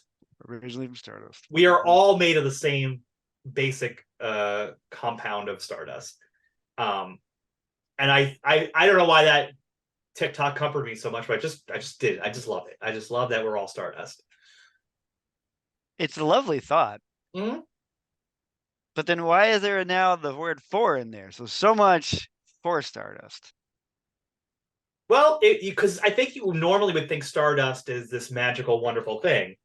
Mm-hmm. So when I hear so much for Stardust, it's kind of like, well, that didn't really make things better, did it? Knowing this, that didn't pan out. No, no, because ultimately, what are we? We might all be Stardust. We're all humans, and we're flawed, and we have to embrace those flaws, and that's who we are. But he's stuck in the permafrost. That's where he is. That's where he is, and he's acknowledging I'm stuck in permafrost, which means I'm never going to warm up. Although it's a very pretty color, permafrost. It's like that bluish color. Yeah, I always think that's a pretty color. Well, even the opening, I'm in a winter mood, dreaming of spring now. And again, I think just from a personal mood, but also going back to Jeff, we were touching on before, being a band. You're in the winter, you're not the young band anymore. That's it. So kind of looking back. The winter of my life. Isn't that the hazy shade of winter? That's what that is. Yeah. Random references from Phil today in this episode. But yeah, so ultimately he'd like to get better, but he's stuck in permafrost. It's like you would think then, if he's acknowledging it, we haven't actually gone anywhere. like narrative arc. But I kind of disagree with that now that I'm thinking about it, because I think acknowledging who you are is a narrative arc, from where we started with to where we are now. Again, both songs have apocalypse in them. Right? This one I forget, is there actually apocalypse on this one? No, it's the line. The connective tissue is the line. Right. About the. What would you trade the pain for? There it is. Yeah, I could not find like a sledgehammer to a disco You're the ball. well, the sledgehammer to the disco ball is like the hammer of the Statue of David. Like it's we're there's a lot of connectivity here in that sense, and like in the second verse, it's like I need the sound of crowds or I can't fall asleep at night. So it's like, oh, I need to do this thing. Mm-hmm. But I also can't take my thoughts, and I can't take my thoughts, and I'm awake, which goes back to the meditation thing. I don't want to be alone with my own thoughts. Like there's a lot of this is very difficult, basically. And then another year of possibilities left unwrapped, like gifts that they write for Christmas, like. And then so it's like we're not taking advantage of everything all the time. Like there's a struggle there. And then I'm pretty positive my pain isn't cool enough. My pain isn't cool enough. That is like, to me, like I'm the older band now. Like this stuff that used to like get my lyrics on everyone's AOL Instant Messenger away message. It's not the thing we do anymore, right? Right. And it's like, and then this last line, which again is another Pete Wentz on this whole stanza is crazy. It's so good. But ache it till you make it, ache it till you make it, instead of fake it till you make it. Right. Like you just gotta like put out that pain again and again to do this. To be a real go-getter. I used to think it'd all get better. It's just, I don't know. It sounds negative, but I don't think it is. I actually think it's again an honest reflection of looking back at their career, not just where they are. But what are you, Greg? Are you gonna say something? No, it's funny. Phil, it's funny you say that, because reading the lyrics comes off way more negative than I feel like the track itself. And I just think, I think there's something about just being honest about this is where I am right now, and that's almost how I take the song itself. Yeah, I know. I think that's I think ultimately that's what the song's doing, what it is. I mean, hence why I love pop punk so much, because you can go in this kind of really kind of dark kind of lyric, but you're like, oh, it's kind of an upbeat, kind of a bouncy song. But it is. I think this is where I'm at, and looking at realization, what you really are. We're not, I mean, I don't think it's given up on humanity, although so much for Stardust, you can get there. But yeah, the positive thing that I took from it, and it comes out in the chorus, this so much for Stardust. We thought we had it all. I mean, the other thing about Stardust is we became stars, and we thought we had it all. And what's not being said there, what I decipher from the music and everything, it's like we thought we had it all by being these famous rock stars, but that wasn't it. What we had, that's not what it is. And it's not saying they don't have it. They don't have it all. They just were for a long time looking in the wrong place for it. Yep. No, I think that's a good way to look at it. Yeah. I don't think I can get any better than that. I'm not going to try. Well, but I do love the connection back to the first song. It's the orchestration here. It feels like the end of a giant piece, and that's always what I love about it. A great album is that's a whole experience. So let's give the audience their experience and let them hear so much parentheses for close parentheses Stardust. All right, well, that is the album, our 2023 Fall Out Boy album. So much for Stardust. So much for Stardust. An instant classic in my mind, and played a lot during 2023, and continues in 2024.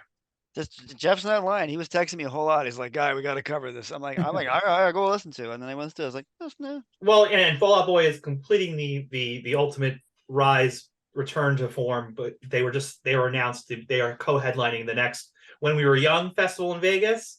Right. Perfect. With My Chemical Romance. So it's going to be under the cork tree and the Black Parade. So Fall Out Boy is the only band not doing one album. Everyone else is doing an entire album. So Black Parade is the My Chemical Romance entry, but Fall Out Boy is just going to do everything because they are not just one album. Neither is My Chemical Romance, obviously. Neither is My Chem. My Chem, honestly, My Chem is 4.5 good albums. It's very, I think it's very cool just to like, because I think it was 2004 or 5, 2005 Warped Tour was the year that both My Chem and Fall Out Boy were on the main stages, but it was also the summer that all of a sudden they started skyrocketing, they started exploding between Sugar We're Going Down and Helena and all that. Like, so it's interesting now that many years later they're headlining this on the most massive scale possible for this scene. And it's like, this feels like it was always meant to be those two. They're the kind of ones. And I was thinking about this too. And we talked about Patrick's voice. I think Gerard also has a very distinct voice. And it's interesting that the bands of this genre who seem to break through the most seem to have these vocalists. Unique vocalists. Yeah. It's in a sea of everybody looking their emo hair and sounding kind of the same and all that, or building songs very similarly. You need that front person, that lead singer, to have that voice that isolates them and the band ahead of everybody else. And definitely with Patrick, definitely with Gerard. It's just two of the best we have. All right. Speaking of the best we have, nice segue, Phil. Jeff, I would like to know, what do you think is the best song on the album? I will tell you guys, there are 3 songs for me that I've been fighting. I have been fighting for the whole year I've been listening to this album. But I have to go. I'm going to go with Kintsugi Kid, 10 Years. Kintsugi Kid, 10 Year. All right. Greg, what do you think is the best song on the album? Okay, this is tough. There's a lot. I like a lot of this. Like, the whole album's good front to back. Starts up strong with the first 3. Huge fan of I Am My Own Muse. Huge fan of So Much for Stardust. But I gotta say, because it literally got what tips it over the rest, because it got me to listen to the rest of the album, I'm gonna give it to Love from the Other Side. It's a great single. It's catchy as hell. If I was trying to get somebody else to listen to it, I'd probably play that one for them. And like, I would not be sitting here if it was not for that one. So I'm gonna go with that. I love how you approached that one. I mean, it's Kintsugi Kid. It's the best song on the album, but I love how you approached that one. I mean, that's really good. No, actually, I legitimately love that is how you approached it. It's a song that you were like, no, this is the best song. It's the hooky song. It's got you into the album. I love every second of it. Jeff, let's go back. I want to know, what is a song you are going to skip? Well, move right on over. Nothing against it. It's just the most straightforward. And sometimes you got to skip something. You just feel like, oh, it's so bad right now that I got to skip something, but it's going to be so good right now. So good right now. So it's so on the nose. We're going to skip right on over it. I also realized by taking that out, we now have the two spoken word tracks back to back, but what are you going to do? Yeah. I'm kind of surprised. Look, I wasn't cutting Ethan, and I'm not cutting a poem. So, there you go. All right, Greg. How about you? What is the song you're going to skip? Part of me wants to say either the spoken words, but they're so short, and I like if they were like 5 minutes, but like they're a minute. Like I like them both for like different reasons. I'd probably go So Good Right Now. And there's the thing, it's still a good song, and I there's really I like every track on this album, which is not something I say all the time.